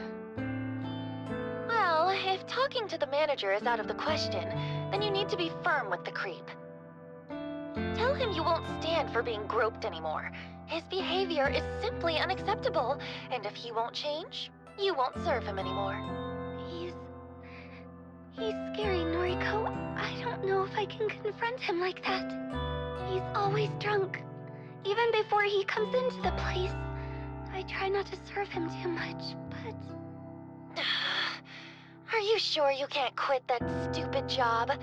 Working at a maid cafe really doesn't suit you at all. I thought you wanted a government position. I do. I want to work in a cozy office, kind of like you, but you know I don't have any qualifications. Why don't I see if there's anything open here? Maybe Shinya can help out. He got me this job, remember? Shinya? Maybe. He was always a nice guy, right? He's super nice. stick in the mud, but a nice one. Noriko, don't be mean.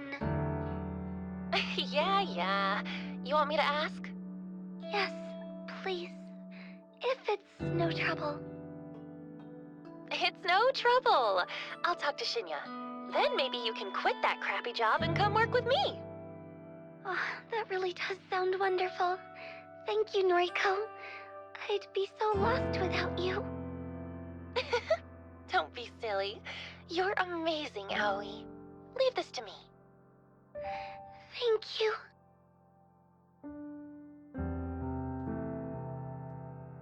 End the call and heave a sigh. Having to go and ask Shinya about a job actually is a pain in the ass. I'd never admit that to Aoi. I want to help the poor girl. I really do. I'd do nearly anything for her. The elevator arrives at the lobby, and I step inside as soon as the door opens. Good morning, Kurosawa. Ah, Fujikawa. Good morning. Shinya takes me by surprise as I exit the elevator. Has he been waiting for me here? I wanted to catch you before we sit down to work. I sent you another friend request. Can you make sure you got it this time? Oh, yeah, okay. What am I supposed to do when he puts me on the spot like this? I try not to groan as I get my phone out. My phone out and open up the noise app. It's impossible to hide my screen from Shinya's piercing gaze. Well, what do you know? I have a new friend request. Oh, great. It worked this time. Go ahead and accept it, please. Yeah, sure thing. I hesitantly accept the request. A little fireworks animation pops up on the screen with a celebratory message about making a new friend. Looks like we're officially friends now. So, can I call you Noriko from now on? I've never cared much for formalities.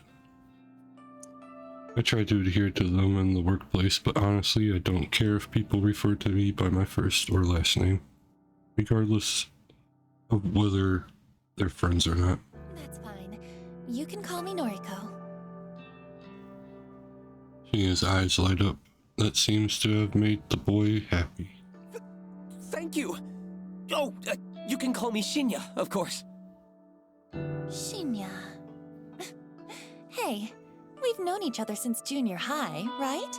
Shouldn't we have been on a first-name basis anyway? Yes, that's true, but we're in the office now, you know? It wouldn't do if you started working here and called me Shinya right away. I suppose. Anyway, I'm really glad we're proper friends now, Noriko. Maybe we can get a coffee sometime. Can't help but feel he's trying to push his luck as far as it will go. Any suspicions I had about him having a crush on me are now confirmed. I brush a stray lock of hair out of my face and smile as sweetly as I can while I change the subject.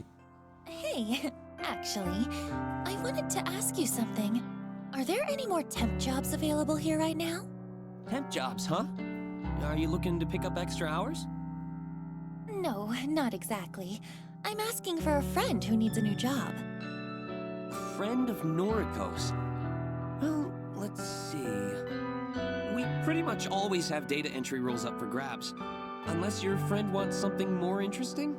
Do they have any particular qualifications? Not really. Data entry is more than fine. Actually, you already know who I'm talking about. Remember Aoi Sato? Aoi Sato? Yes, I think I do remember her. That really shy girl from our school days, correct? That's her, yeah. Wow, I never knew you were still in touch with school friends, Noriko. Aoi's probably the only one. We're fairly close. Is that so? As for me, I don't really have any friends from back then. Shinya's heartbreaking confession doesn't surprise me too much. He doesn't strike me as the type of person to have many friends at all. Sure, I'm the same, but... No, but what am I saying? We're friends now, so I guess I do keep in touch with school friends. Yeah, I guess so. Hey, I'll ask my superior if we can get Sato an interview. Is that okay? I'd really appreciate that. Thank you, Shinya. No problem. Leave it to me. Gives me an awkward salute before skipping away. Our little exchange has obviously made him pretty happy. For some reason, something that Tomo Watanabe said yesterday pops into my head. She mentioned that I'm leading Shinya on. That's not true. Is it? Shake the thought out of my head. I'm just being nice to him. That's not wrong, is it? Take a seat at my desk and perform my morning ritual. From my handbag, I retrieve my headphones, coffee, and breath mints. Computer on, music playing, coffee open. My fingers tap rhythmically against the keyboard, and I slip into the usual workday trance.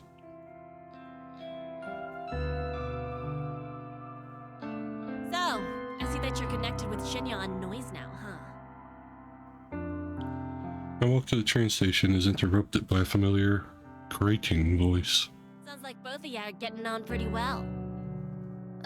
How did you... Oh, of course, Tomo and I are already friends on Noise. She would have seen the notification when I accepted Shinya's request. It's actually kind of strange that Tomo and I are connected through the app. We had each other on my first day of work before I learned how much of an intolerable excuse for a human being she is. We simply never deleted each other, even after all these months. Her posts are entertaining anyway.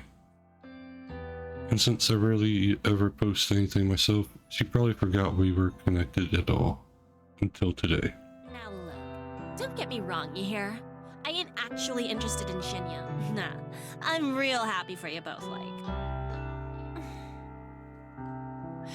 But what I can't stand is a skank like yourself getting some while I'm over here all dry like a desert. She's bad. She's a little jilly. What the hell are you talking about? It pisses me off that guys just sluts like you, and you barely have to put in any work. Meanwhile, nice girls like me gotta put in so much effort to even get noticed. Nice girls. Like the nice guys thing. You think all of this is just natural? I put so much effort into how I look, you know? And guys like Shinya don't even bat an eyebrow at me. You mean bat an eyelid, right? Whatever, it don't matter. I'm sick of skanks like you getting everything for nothing. Look, let me be honest with you. I'm not interested in Shinya, and I'm not trying to be with him. I don't chase guys, and it's pretty rare that they chase me. You've got me all wrong. Like I'd believe you. Do you spend your time chasing chicks then? That's not your business. But you don't have to worry about me pursuing Shinya. Tell you what, any guy at the office is all yours, okay? I'm not interested. Oh, is that how it's gonna be, slut? You think no one is good enough for you, but they're good enough for me? You're just like all the other girls. You think I'm worth being pitied? You think I need it? Well, I don't want your pity. You're nothing but a fake skank.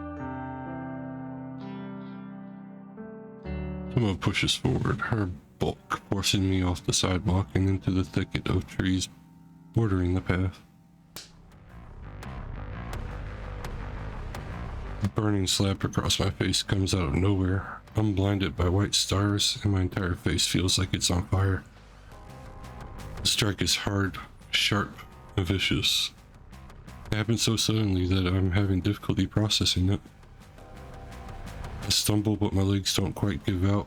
My mind races trying to put together what just happened. Tomo hit me. Why? Why did she hit me? There's a strange sort of disconnect in my mind. My body doesn't feel like my own. Like this isn't actually happening to me, but rather I'm watching it happen to someone else. Time seems to slow down and speed up all at once. The slap replays twice in my mind before Tomo's hand even leaves my face. I catch a glimpse of her furious expression, red and strained and overcome with anger. I hate you. I hate everyone like you. Don't pity me. The second strike connects with my chin, and I flinch, my entire body paralyzed with pain. She hit me again. Stop! I hate you. I hate you! Tomo has lost it. She's absolutely furious, and I can't figure out what I did wrong. Her third attack is a curled fist aimed straight at my stomach. Through sheer luck or complete accident, I tumble backwards, narrowly avoiding the punch, instead landing on my rear. The pavement is rough and hard, but I'm sure it feels a lot better than taking a fist in the gut. Tomo screams and rushes at me, but I scramble to my feet and grab her by the wrist. She flails wildly, her eyes looking like they pop out of her skull at any given second. Her breathing is harsh and ragged, and tears of rage have caused a flood of clotted makeup to run down her face. Calm down! Calm down! She struggles against me, slowly giving in as my tight grip prevents her from attacking me further. She begins to sob softly. I hate you! I hate everything about you!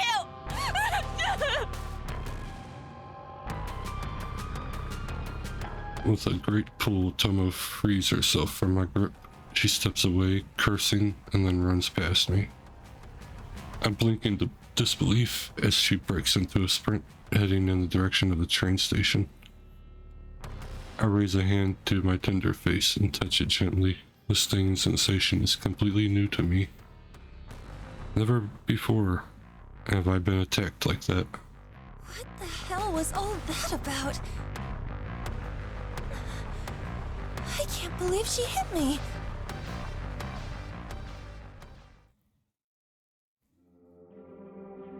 She looked a little turned on by getting slapped. Just saying. A pack of frozen vegetables pressed against my face soothes my swollen jaw, but does very little to calm my nerves. Still on edge after what happened today, Tomo actually physically attacked me. All because I said something, and I'm not sure what, that provoked her anger.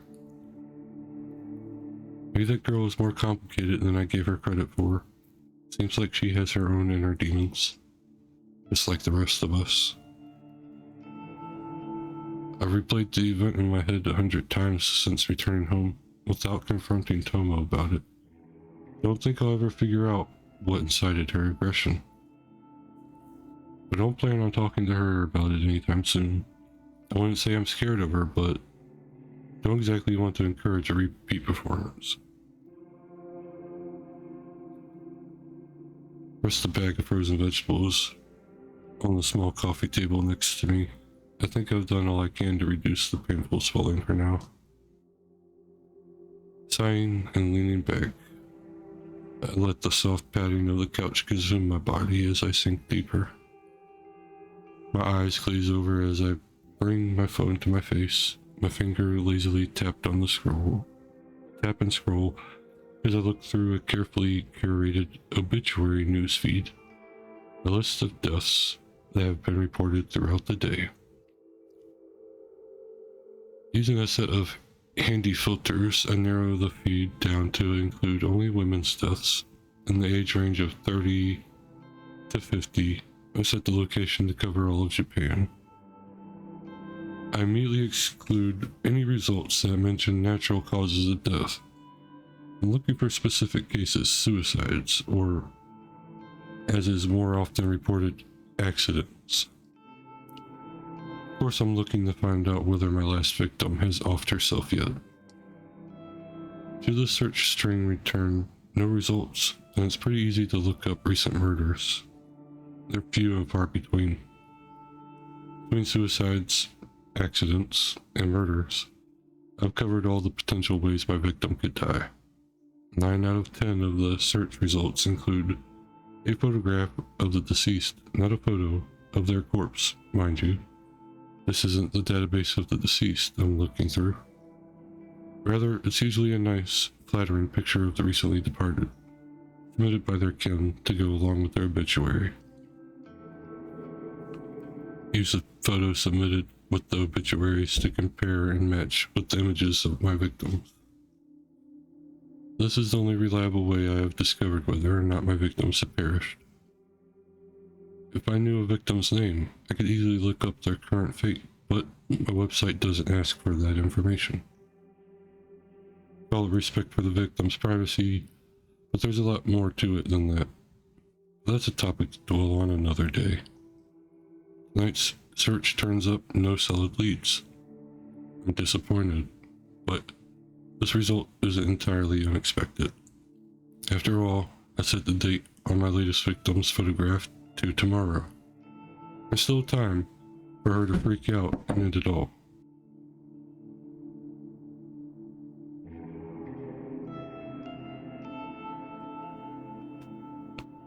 I decided to go to sleep early tonight. I'm not even feeling hungry enough to eat the cheap convenience store meal that's been sitting in my fridge since yesterday. So if I go to sleep now, it will feel like tomorrow arrives sooner.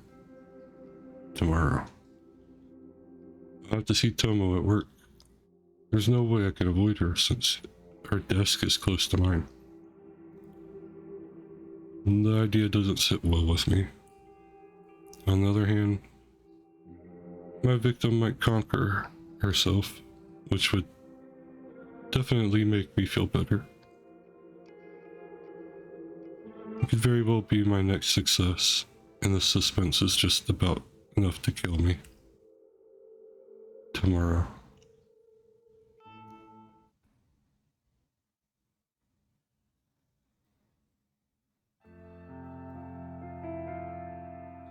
May 27th, Wednesday morning.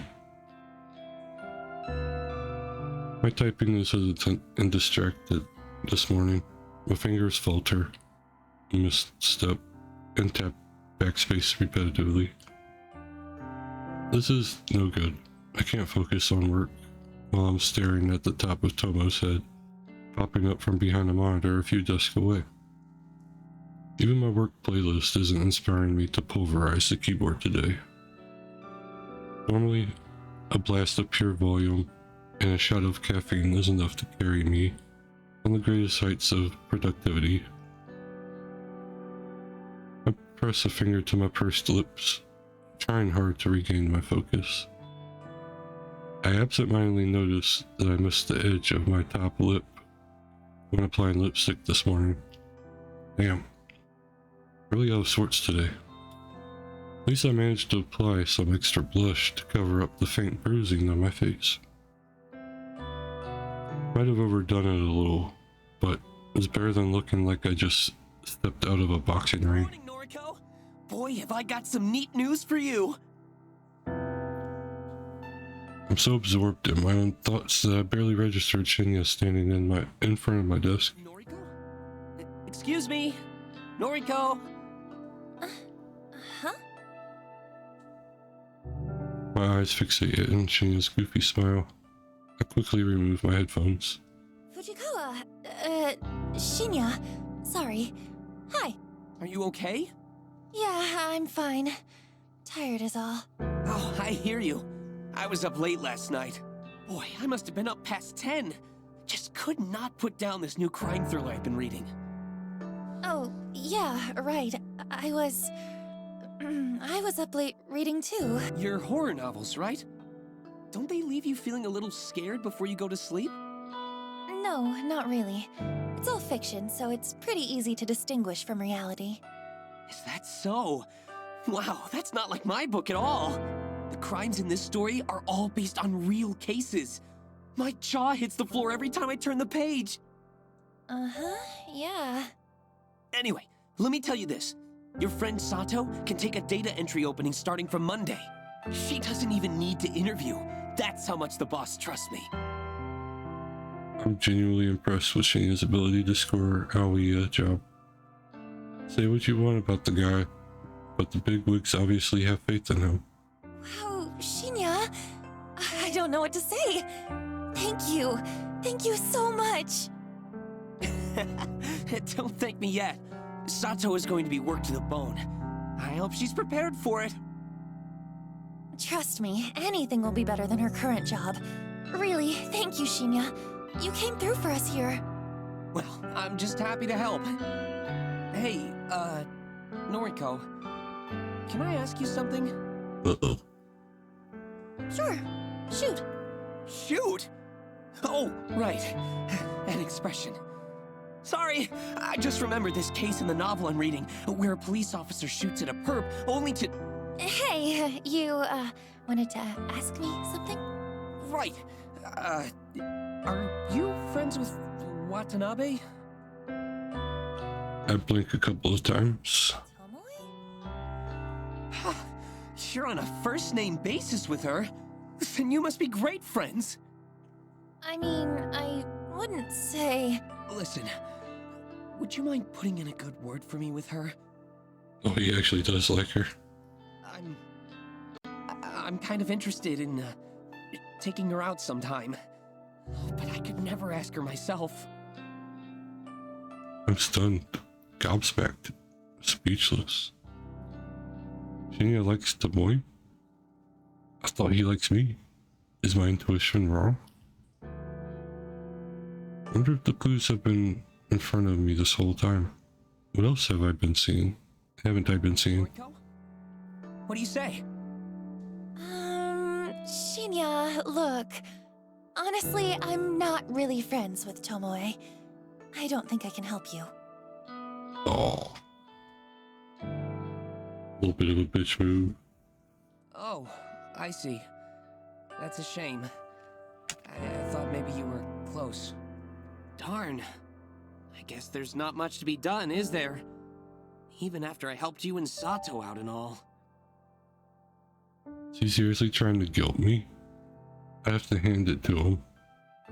Didn't think he had it in him. Well, I suppose you can just tell Sato to start work on Monday morning. Guess I'll see you around the office then. Shinya leaves, and I bury my face in my hands. Has this world gone mad all of a sudden? Shinya likes Tomoe? Not me?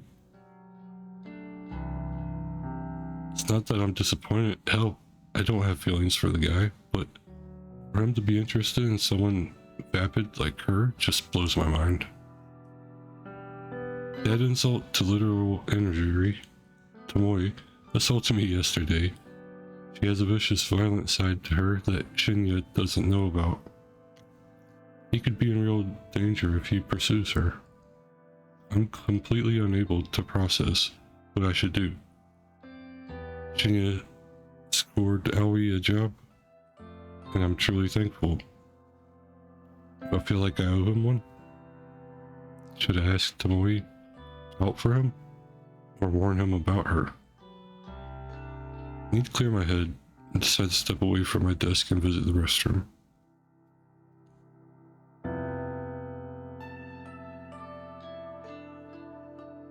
Though I have no need to use the restroom, I enter the stall and lock the door behind me. Seeing on the toilet closed lid, I lean back and exhale. I'm getting too caught up in office drama. That's what the issue is. It's unlike me.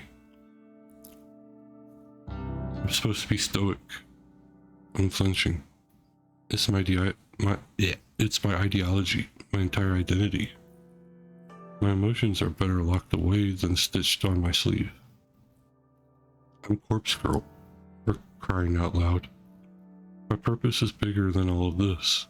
I'm destined for greatness. The day will come when people fear my name, right? I shake the doubts from my mind and pat my cheeks. I'm doing all of this for the right reasons. I know I am. If I start doubting myself now, I'll never see my mission through. An unfamiliar jingle rings out through the restroom, echoing off the walls. Sounds like a phone alert, but where did it come from? It takes me a few seconds to realize I have my own phone in my hands, and it's vibrating incessantly.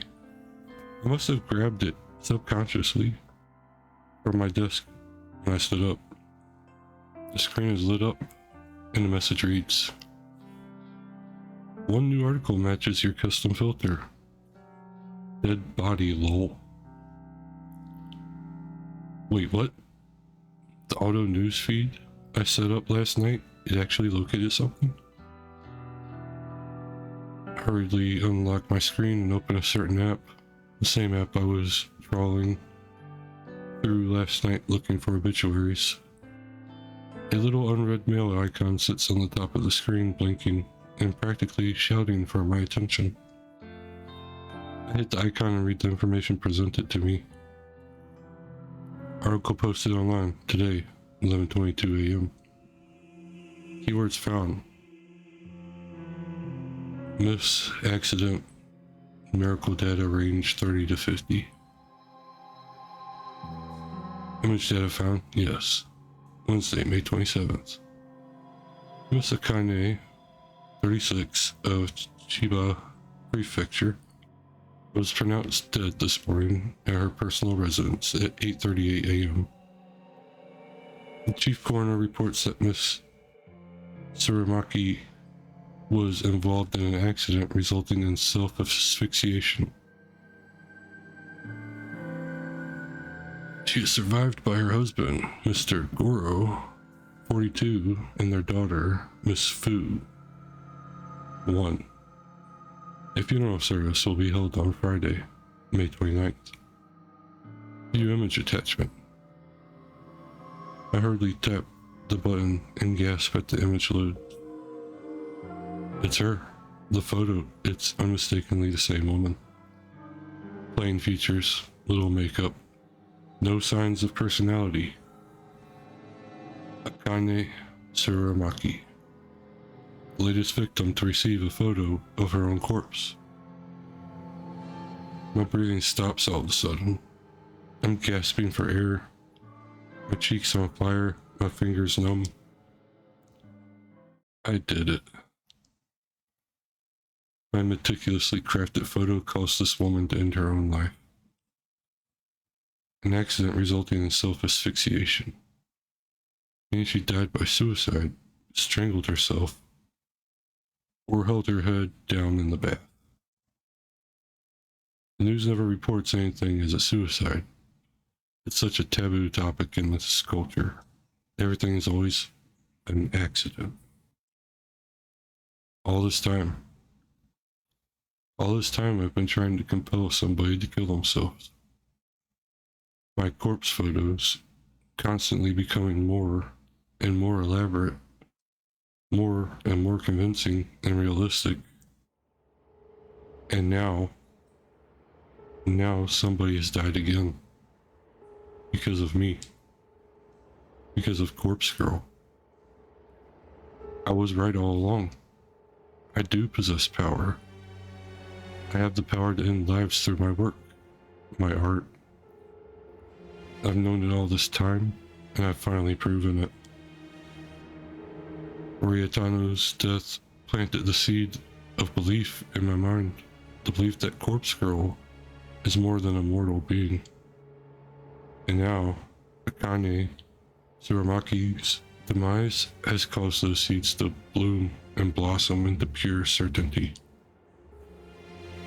Corpse Girl truly can end lives. It's a wonderful revelation, and it relieves my turbulent mind.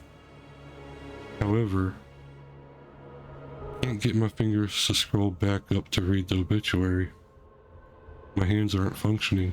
My legs dangle lifelessly from the toilet seat. And my coffee from this morning is working its way back up my throat. I feel a sting of tears in my eyes. Sweat trickles on my forehead, dripping down my uncharacteristically thick makeup.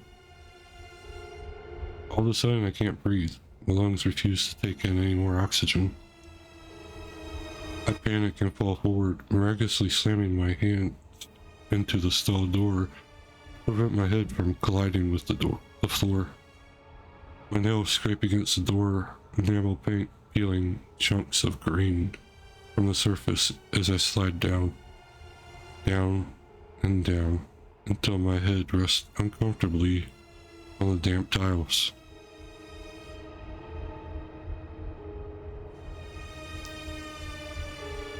My eyes roll back and my tongue lolls out the side of my mouth, dangerously close to the tiled floor, looking completely out of sight and mind. I taste foundation and blush, a little bit of sweat, then nothing at all, as the still air envelops my taste buds. My photo killed that woman. That woman killed herself because of my photo. My photo killed that woman.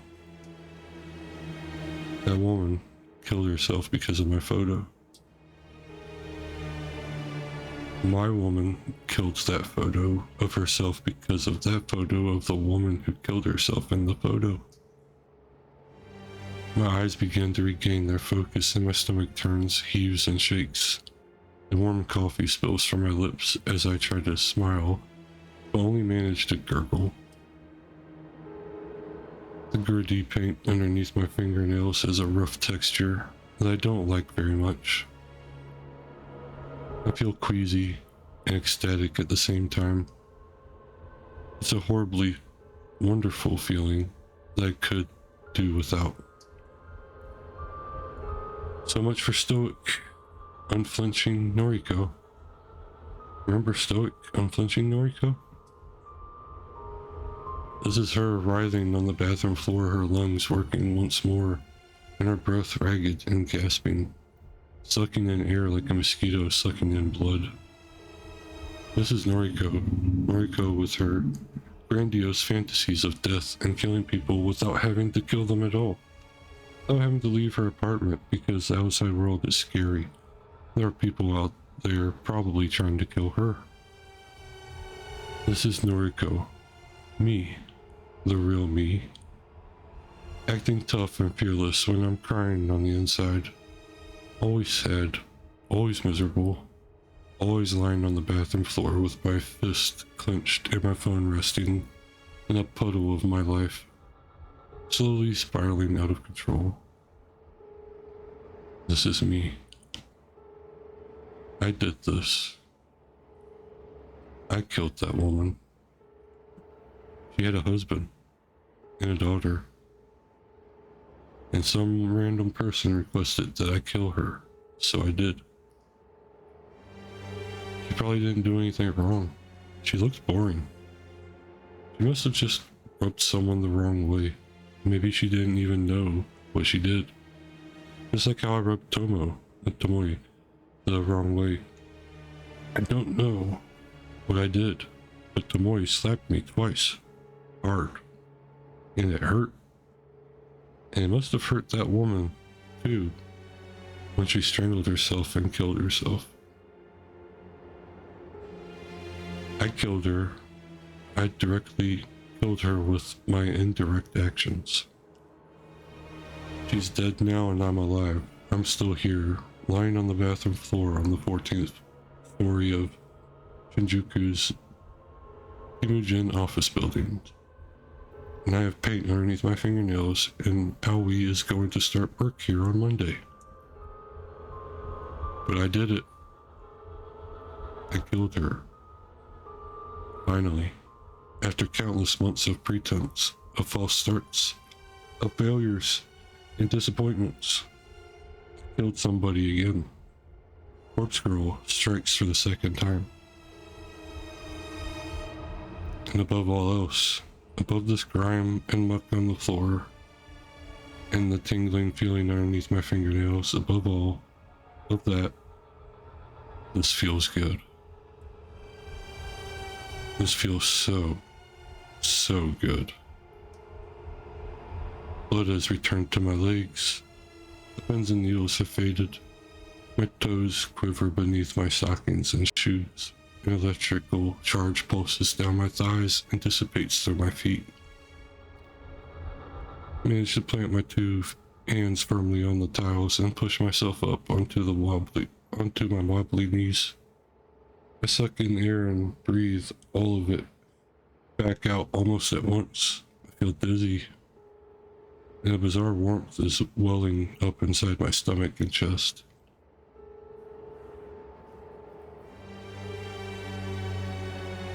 I managed to steady myself enough to sit back on the top of the toilet seat, with my feet planted firmly on the ground and my hands resting on my lap. I try to regain my sense of self. I might have lost my composure a little bit upon reading the news, but who could blame me? Everything I've worked for over the last year is finally starting to pay off. My second victim is dead. With this, Corpse Girl's popularity is sure to rise. More and more people will issue requests through the website. More and more people receive corpse photos, and more people will. She killed herself. She killed herself. Oh, how I wish I could see the real body. If only I could see her mangled corpse drenched in sweat and finally at peace. Notice my phone is wedged between my wet fingers. I must have subconsciously scooped it up from the pool of buck on the floor. Tried to ignore the sticky texture clinging to the screen. My fingers no longer numb. I scroll up and read the obituary article. Akane, 36, in Chiba Prefecture, was pronounced dead this morning. Dead. Pronounced dead. My breathing staggers once again. My jaw gently lowers. Involved in an accident. Hot steam clouds my face, resulting in self-asphyxiation. I salivate unconsciously, a trickle of moisture creeping down my chin and dropping on my lap. My cheeks are flushed, my vision slightly blurred. She killed herself. Because of me. She killed. I let out a gasp as my hips rise against my will, my toes curl, my legs stiffen, my skin tingles. I lean back against the cistern, the cold porcelain, penetrating the thin fabric of clothes and chilling my burning hot skin. My eyelids flutter as my mind hazes over. Can't control my body any longer. All the anticipation of the last few days, the tension building in my muscles. I can't. My legs tense up, my knees buckle, my neck tilts back. A whispered gasp slips softly between my lips. My phone falls to the ground once more as my fingers slowly uncurl. The dull tink sound as it hits the floor is the last thing my foggy mind registers before I drift away. She just had the best orgasm of her life. What the fuck?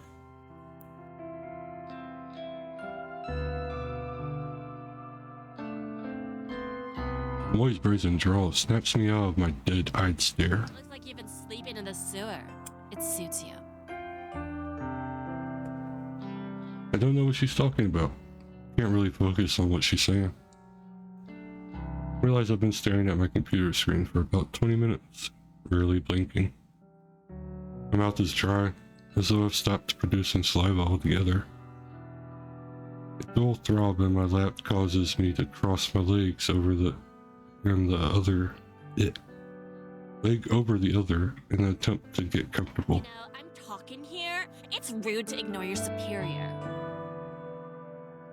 I swallow in an attempt to moisten my parched throat before speaking in a cracked voice. Do you need something?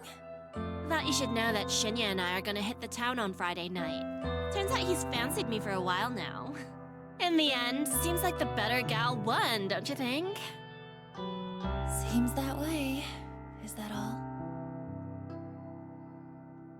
I can tell Tomoe is trying to get under my skin.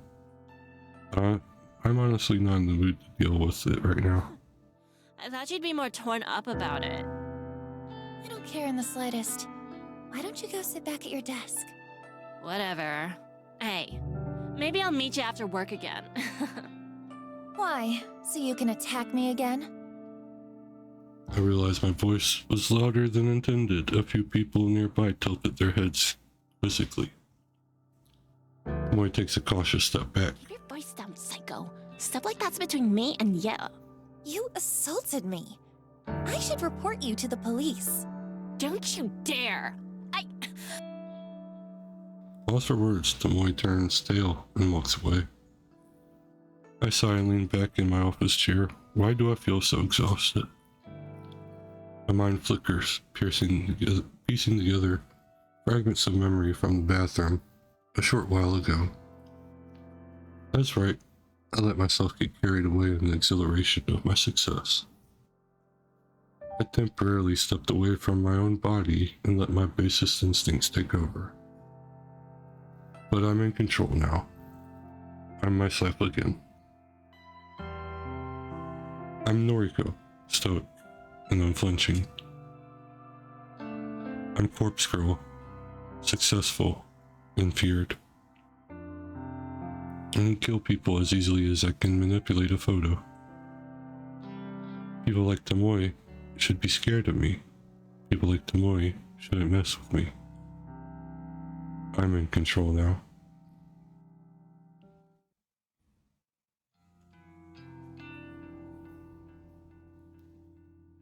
Climb the steps to my apartment is always such a chore.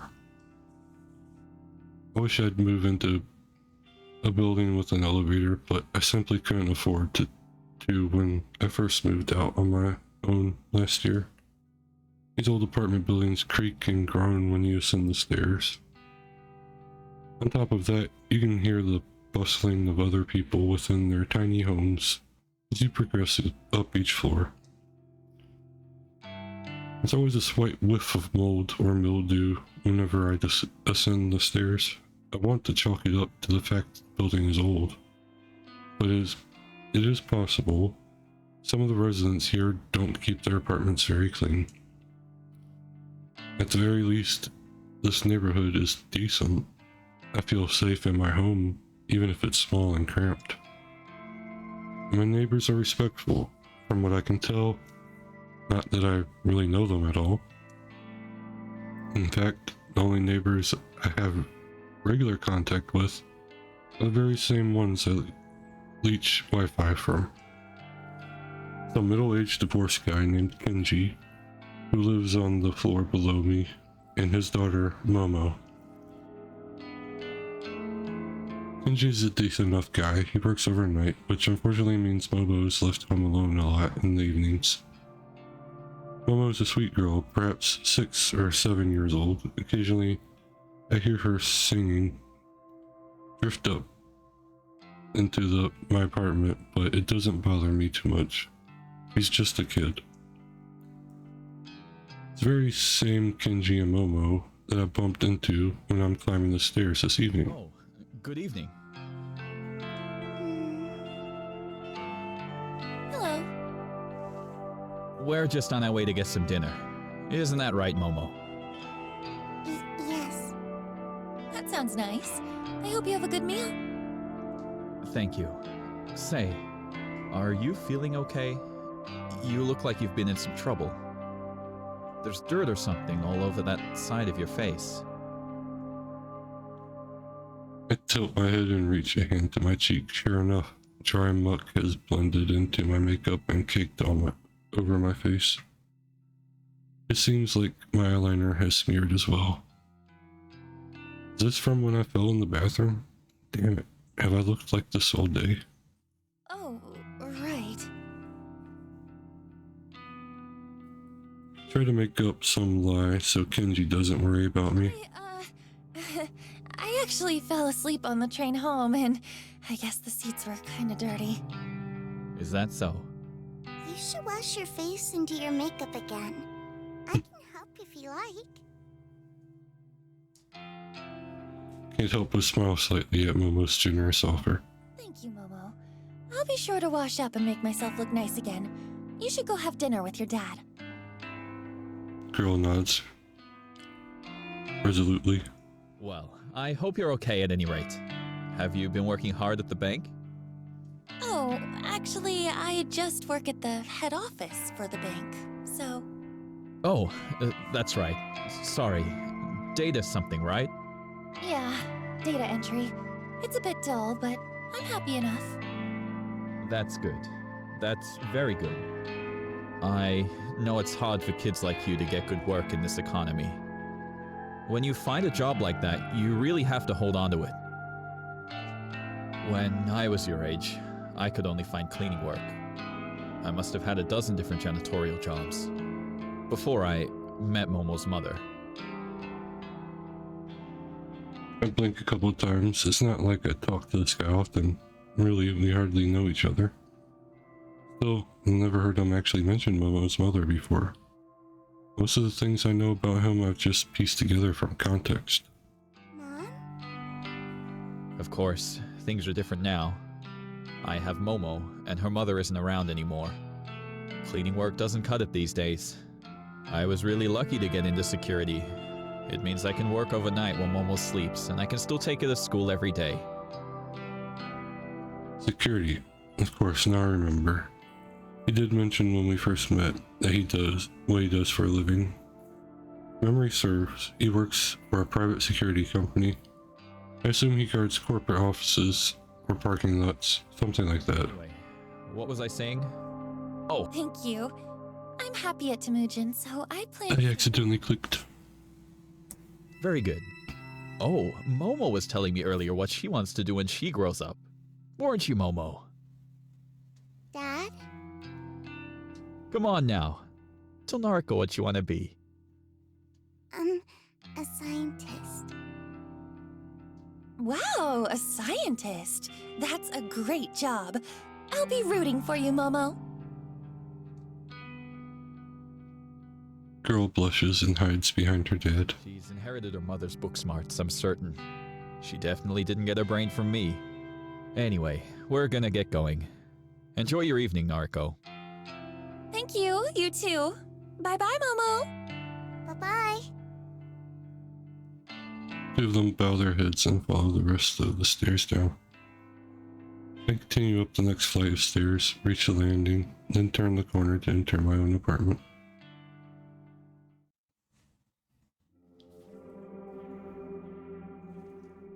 The place is dark because I always make sure to cut the lights before I leave. Can't afford to leave any electricity running. My rent chews through most of my salary as it is.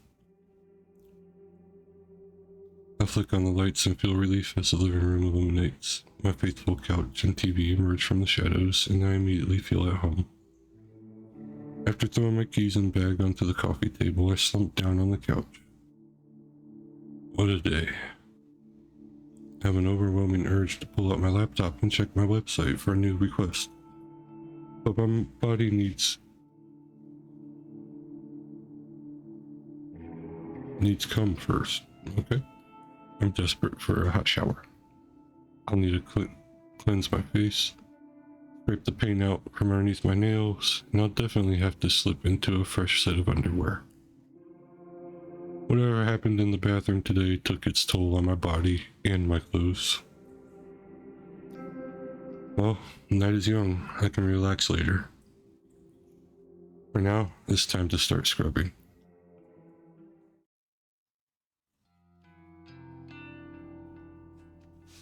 May 28th, Thursday morning.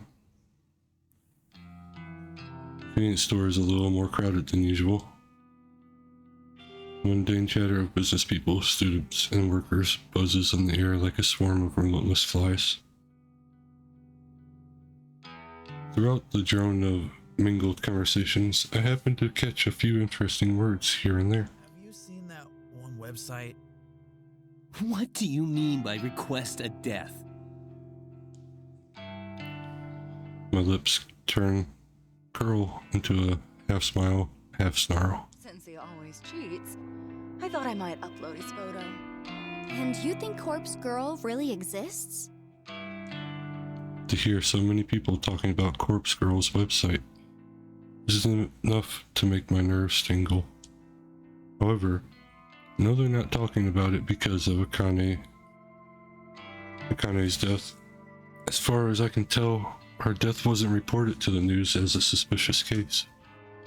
The only source of information I could locate was her obituary, And that didn't mention anything about foul play, so there's no way anyone could know that Corpse Girl was involved. People are talking about the website in the same way they always have. Like it's just an interesting topic of conversation, an icebreaker, one of those things you can tell your friends to entertain them. And therein is my issue with the website as a topic of conversation. It's just an urban legend, a point of discussion that inevitably fizzles out and is forgotten. People talk about it, people visit the website out of curiosity, but very few people take action and request death. That's the part that annoys me. People don't actively participate. How can I prove myself to the world? How can Corpse Girl claim her victims if there are no victims to be claimed? As long as the website is simply a talking point, a myth, an icebreaker, then Corpse Girl's ambitions will remain unfulfilled. To be fair, I haven't yet provided a compelling reason for people to take the website seriously. The death toll is humiliatingly low. I need to ramp it up and step up my game for Corpse Girl's sake. Until I manage to do that, people will continue to simply discuss the website in hushed tones, like it's some taboo fantasy that shouldn't be spoken of. But with some more time and some more victims, soon everyone will know to fear Corpse Girl. Thanks to the constant drone in the convenience store, I barely registered the quiet melody of a ringtone. Eventually my ears become keen enough to pick it out and answer my phone. Hey. Good morning, Noriko. Is this a bad time? Not at all. I'm at the convenience store. Oh, good. I wanted to catch you before work. No worries. I actually meant to call you yesterday, but the day got away from me. That's okay. I wanted to ask if you spoke to Shinya yet? I sure did. Guess what? What? You start work on Monday! You'll be doing data entry with me. We might even get to sit near each other. Oh my gosh. Really? Are you telling the truth? Of course. When have I ever lied to you? Oh, Noriko. I'm so excited. Thank you. Thank you so much. Does this mean I can quit the maid cafe now? Yep. Quit today if you can. Oh my gosh. Thank you. Thank you. Allie, are you crying? I'm so happy.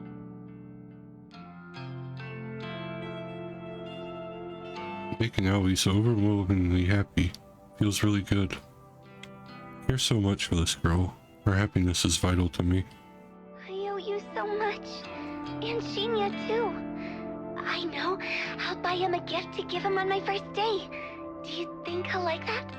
Yeah, I'm sure he will. That's a great idea, Allie. What does he like?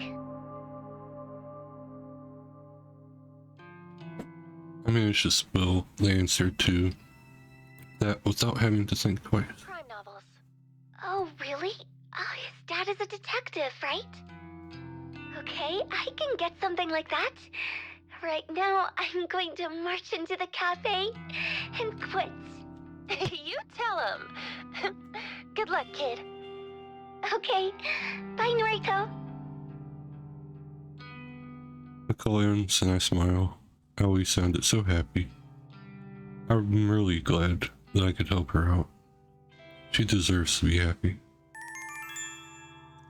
Barely have time to select a can of coffee from the line of refrigerated shelves before my phone rings again. Huh? Allie? Sorry to call again, Noriko. I just, something was bugging me, so...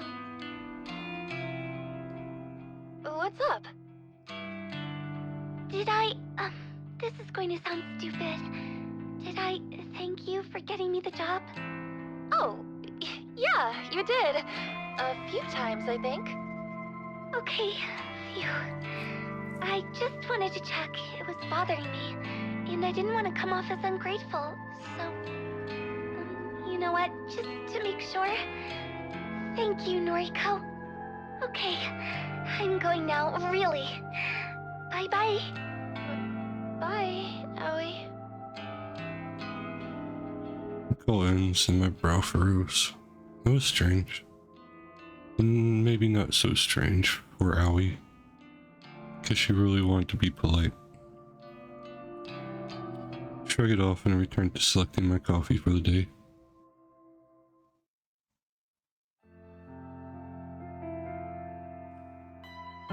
The office atmosphere is unusually somber when I exit the elevator. There are a few people around than normal. Some executives I rarely see on this level are hovering around in one of the glass-screened cubicles to one side of the office. I spy Shinya standing at his desk, talking quietly on the phone. He's nodding and bowing a lot, despite the fact that whoever is on the other end of the call can't see him. I want to ask somebody what's going on. Nobody seems to notice me arriving. I shuffle my way to my desk and sit down. Spend some time looking over a spreadsheet of today's task. After going through it thoroughly, Shinya arrives in front of my desk, seemingly out of breath. Noriko, has anyone filled you in yet? No, what's going on? Why is half the office empty? Well, you see, somebody within the company died yesterday. Oh? Somebody we know? Shinya shakes his head slowly, his expression gravenly serious. Nobody you would have interacted with. She was an exec, up on the 21st floor. Apparently, she never showed up yesterday, but her coworkers just assumed she was taking a personal day. People started getting the news in the afternoon. She was involved in some sort of accident, and now she's... dead? Shinya glares at me, his narrow pupil seemingly accusing me of being tactless. Yes. Dead. So, I mean, I get it's a tragedy and all, but how does this explain where everyone is today? You should have received an email sent out by HR this morning. Basically, everyone is being offered professional grief counseling. Seriously? I think some people are taking up the offer, but I suspect some other employees are using the opportunity to skip out on work. Regardless, what happened to Miss Tsurumaki was a tragedy. So unexpected.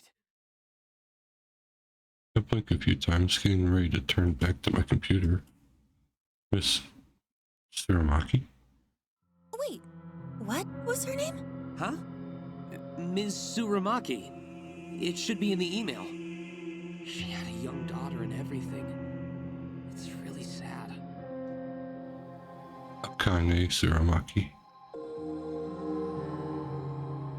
Though I've never met her before, her face appears in my mind with startling clarity. Self-asphyxiation. An accident. She worked here? I can scarcely believe it. It's true that this is a massive company with thousands of employees Japan-wide, but still. For her to work in the very same building as me, it's too coincidental. It doesn't feel right. Would I have gone through with killing her if I knew she worked in my building?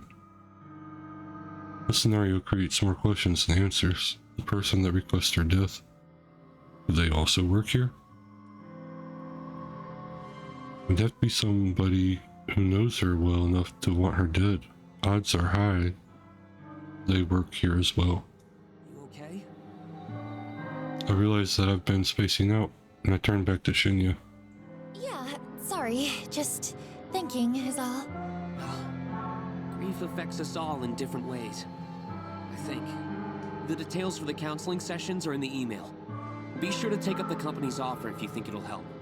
As for me, I think I'll be okay. Some quiet reflection on the matter should help clear my head. Sure, okay. Plus, I have a date with Tomoe to look forward to. It's important to look ahead in times like these, isn't it? I think I read that somewhere. Ugh, yeah, that's what they say. Very well then.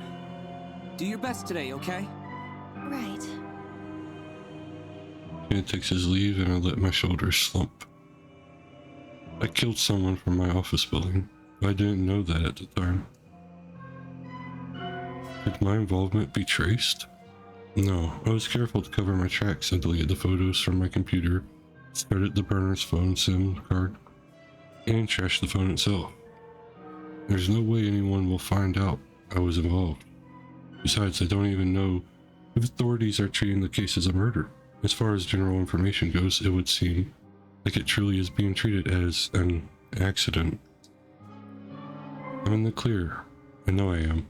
However, I sure would like to uncover the identity of the person who requested Suramaki's death. Thought that it could be someone I worked with makes me way too curious.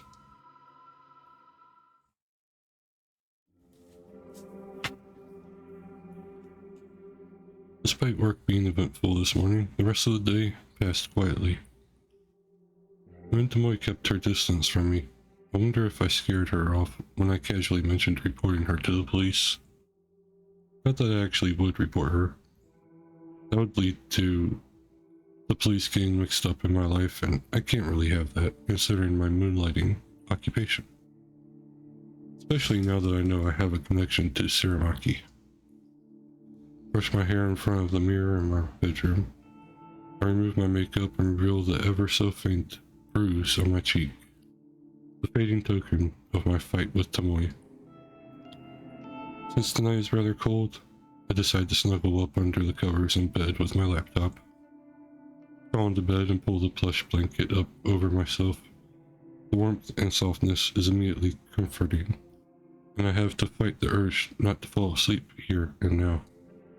To keep myself awake, I check the request on my website.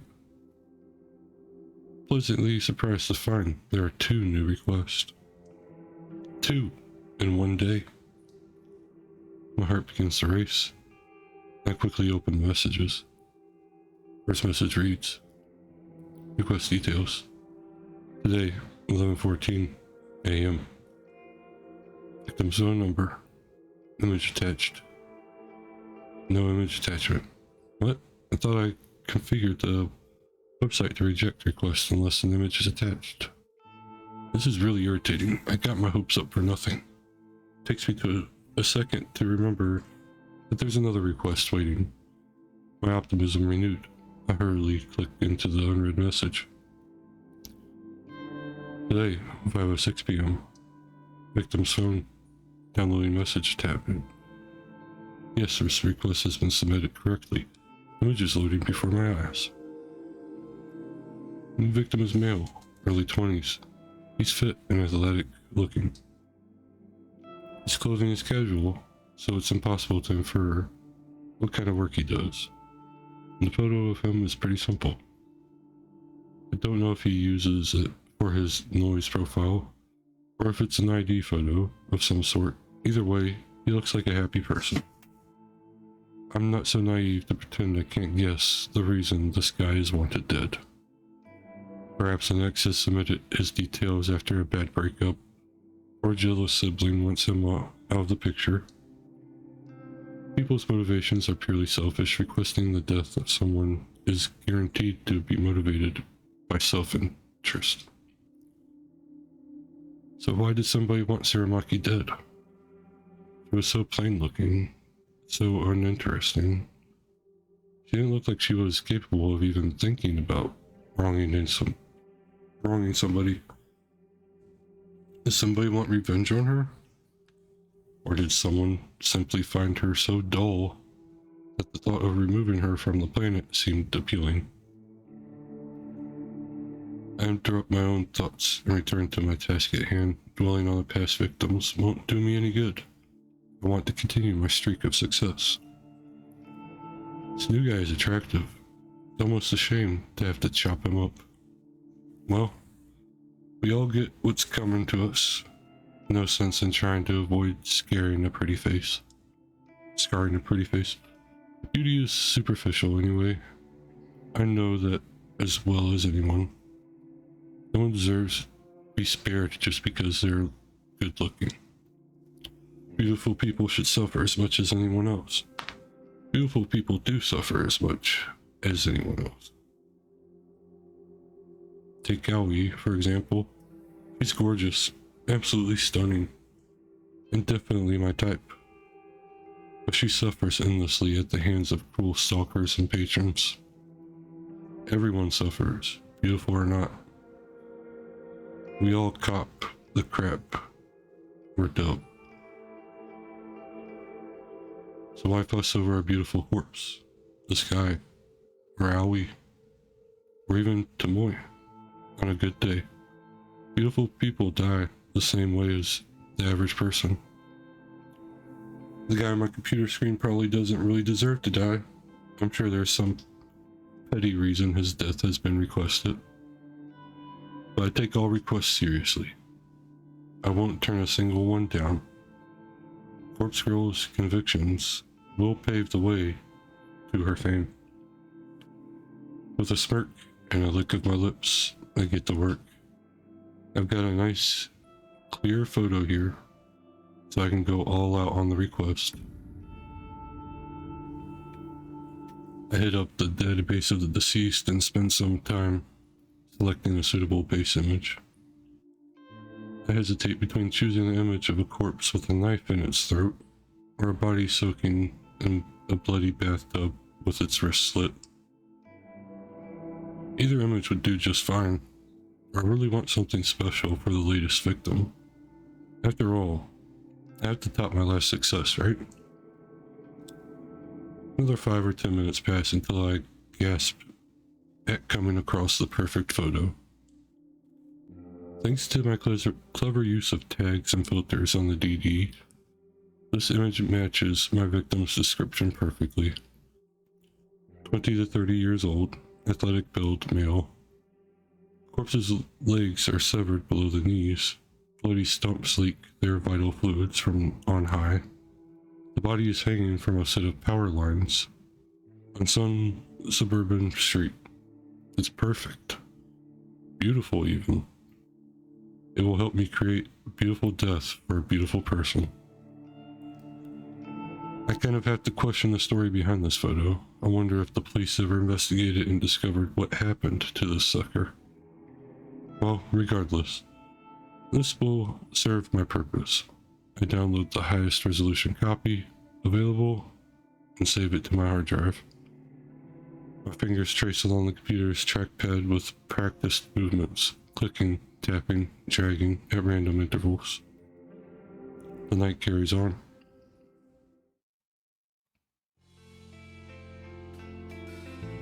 May 29th, Friday morning. My walk through the train station this morning is confident, cocky, self-assured. When I board the train, I even managed to take a seat for the first time in a while. I withdraw a warm book from my handbag and flip open the cover. There's a name scrawled in blue ballpoint pen on the first page, but has become faded and illegible over time. Don't quite remember where I picked up this book. Maybe I just discovered it at a secondhand books shop. Who knows? I own so many obscure tomes that I can't be expected to recall purchasing every single one. This aged cover and weathered spine both bear the same title. Bausé Photography, a comprehensive history of photo manipulation.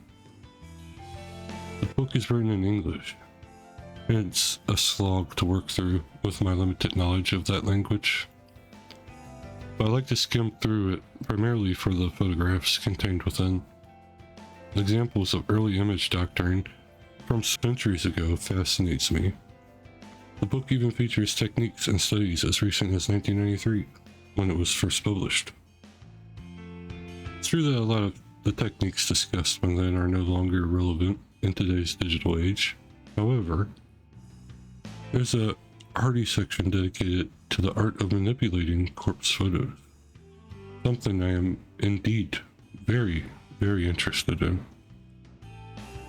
The most intriguing aspect of this section content is that the featured artists perform the opposite kind of work that I do.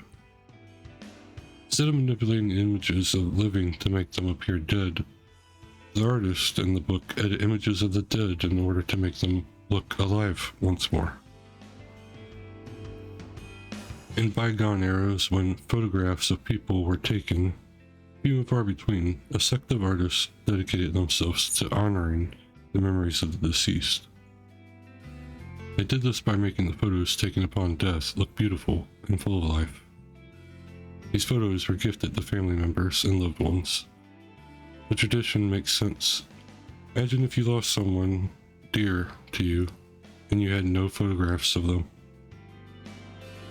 Wouldn't it be wonderful to receive one last memento, a beautiful image of the way you remember them?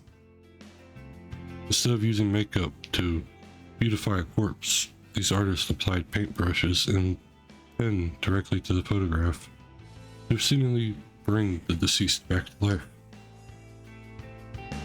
The impressive aspect of this process is the way they illustrated the corpse's eyes to look full of life. Even though it's a far cry from the work I do, I can't help but feel sort of a kinship with the artists discussed in this book. Surely, we are cut from the same cloth. Browsing through the images in the book inspires me to work hard at my own photo editing. Many of the pictures are in black and white, but to me, that only drives home how impressive these old techniques were. I finished flipping through a chapter and closed the book. I hold this tattered tome close to my chest and breathe a sigh of satisfaction. The next station is Shinjuku. The doors on the right side will open. Please change here for the Chuo line, the Shonan Shinjuku line, the Saikyo line. I quickly stuff the book into my handbag and get ready to disembark the train.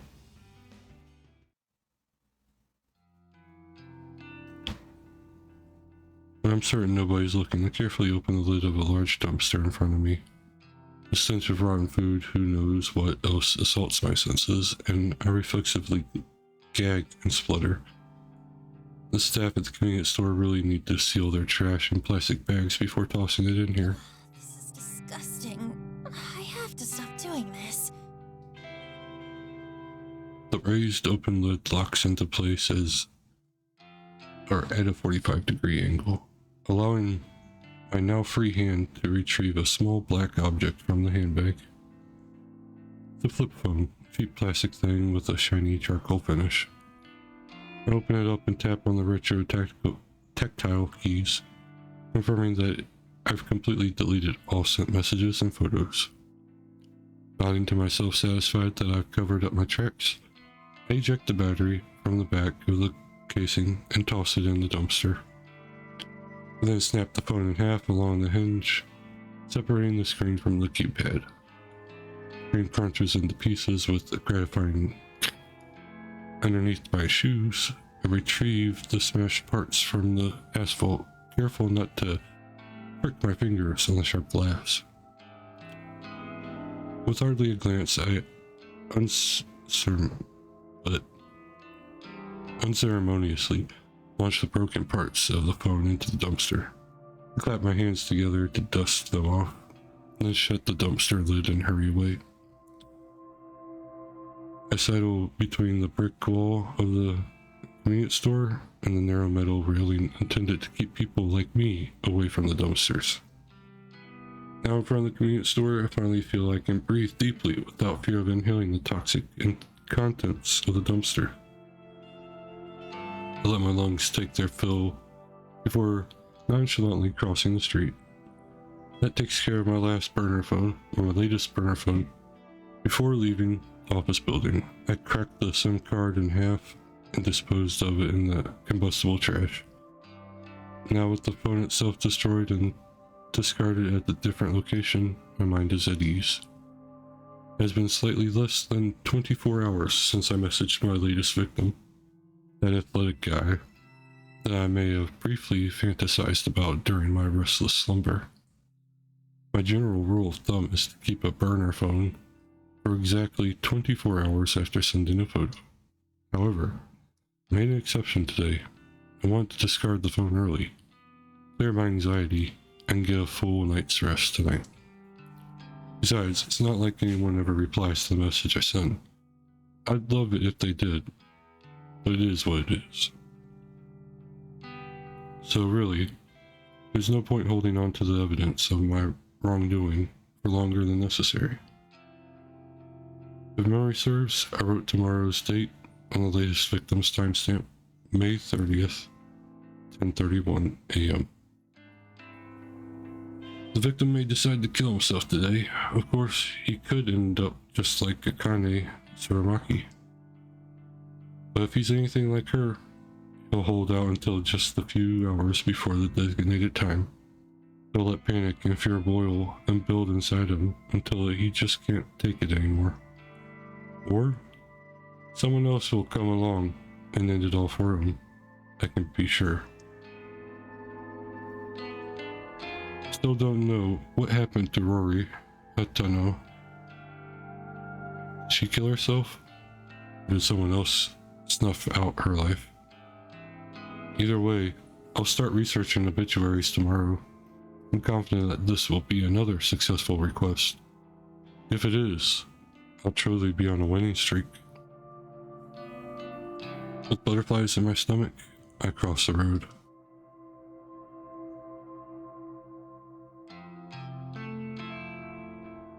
On my route home, I usually like to trek through the small park close to my apartment, provided the weather is decent. I avoid the park in the mornings as a lot of people walk their dogs, and I can't risk my allergies flaring up before I reach the office. In the evening, the park is much emptier. I suppose I finish work a bit earlier than most people, so while everyone else is busy, I can enjoy fresh air and scenery. Make my way along the neat, broad dirt path that connects one side of the park to the other. Wooden benches line the path at regular intervals, and at this time of the evening, it's common to see a homeless person or two using the bench as a resting place. The city has more homeless people than the general population would care to admit. Try to not think much of it.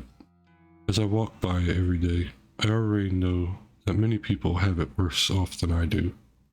But there is not exactly anything I can do to help, right?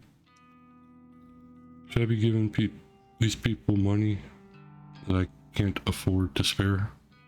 Wouldn't I just end up homeless as well? I'm not exactly broke, but I live month to month on my salary. It's expensive to live on the outskirts of Akihabara, and commuting to Shinjuku every day isn't exactly cheap either. Then you add an electricity bill, phone, food. I mean, I don't eat unless I have to, but I'd starve if I didn't buy a meal every other day. Don't even get me started on the cost of coffee I drink.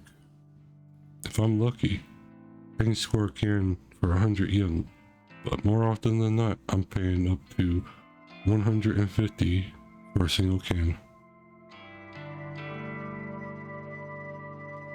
Even if I were to buy canned coffee in bulk from one of those huge variety stores like Don Coyote, I'd still only save a handful of loose change. And I won't have access to the familiar selection I get at the convenience store. I'm just thankful that I don't go out for drinks after work like most of my colleagues.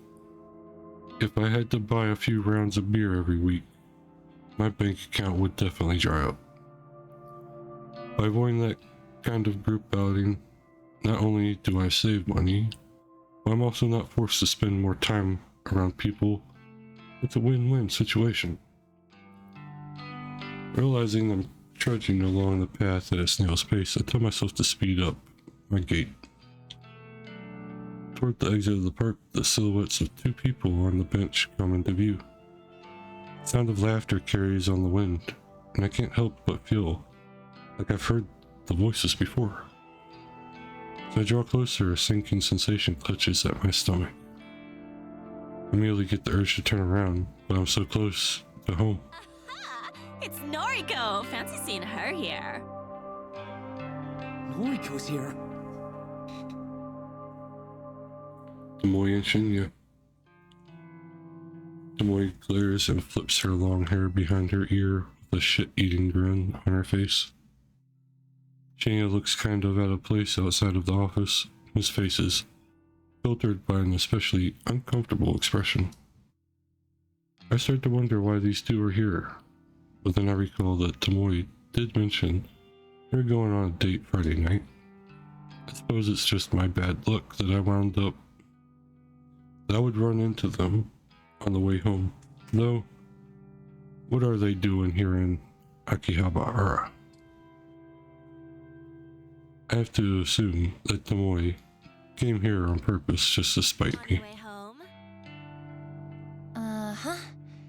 How's your, date? We're having a blast, right, Chen? Yes, of course. A great time. It's fucking weird. Go on a date in front of, or in a park where you just happen to know that they walk home there. I wonder if Tomoe has been dragging Shinya along against his will. Okay, well, I'll leave you to it. Hey, we're gonna grab some chicken. Why don't you come with us?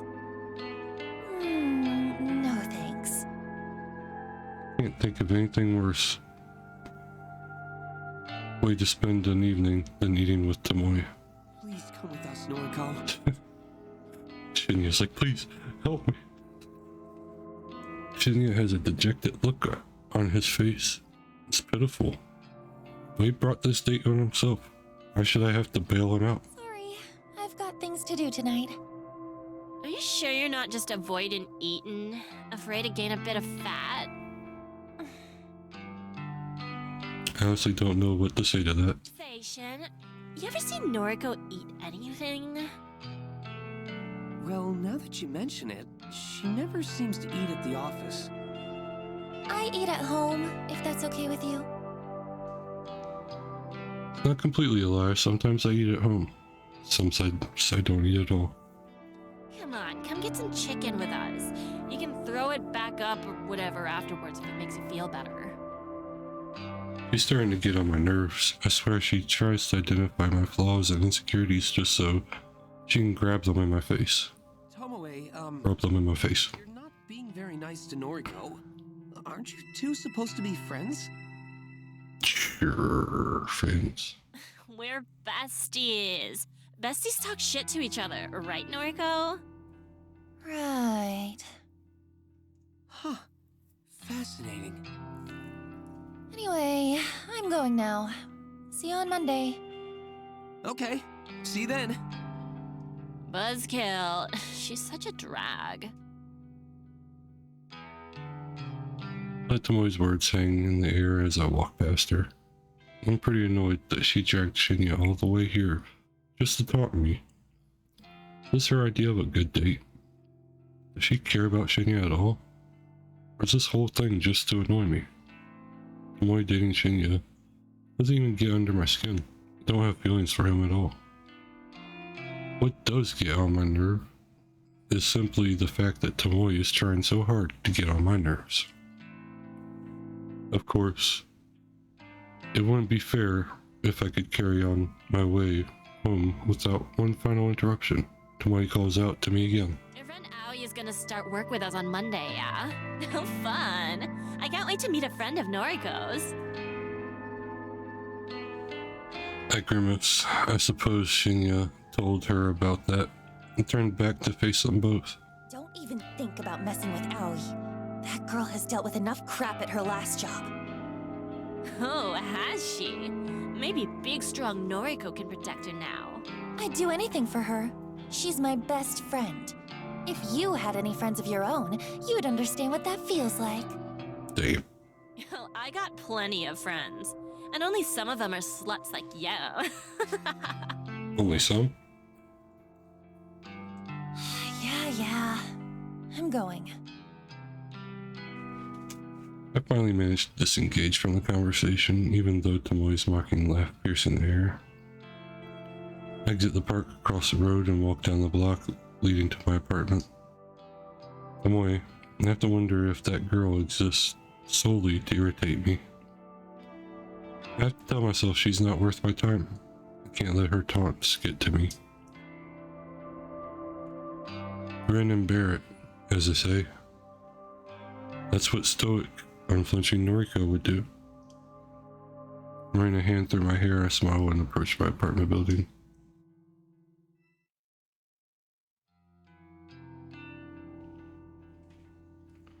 Okay, is there a way? Yes, I need to save. I need to stoop. Let me save. I have not saved at all. It's been 3.5 hours of me pretty much reading, and I can feel my throat tightening up, so I have to call it before I lose my voice and can't continue. I will come back to this tomorrow though. This has been an interesting game. I appreciate everybody who came out tonight, spent some time, no matter how long or short it may have been. Every second is precious, and I appreciate every single one you spent here. Hope you all have a lovely day or night, depending on where you are. And until next time, take care and be safe out there.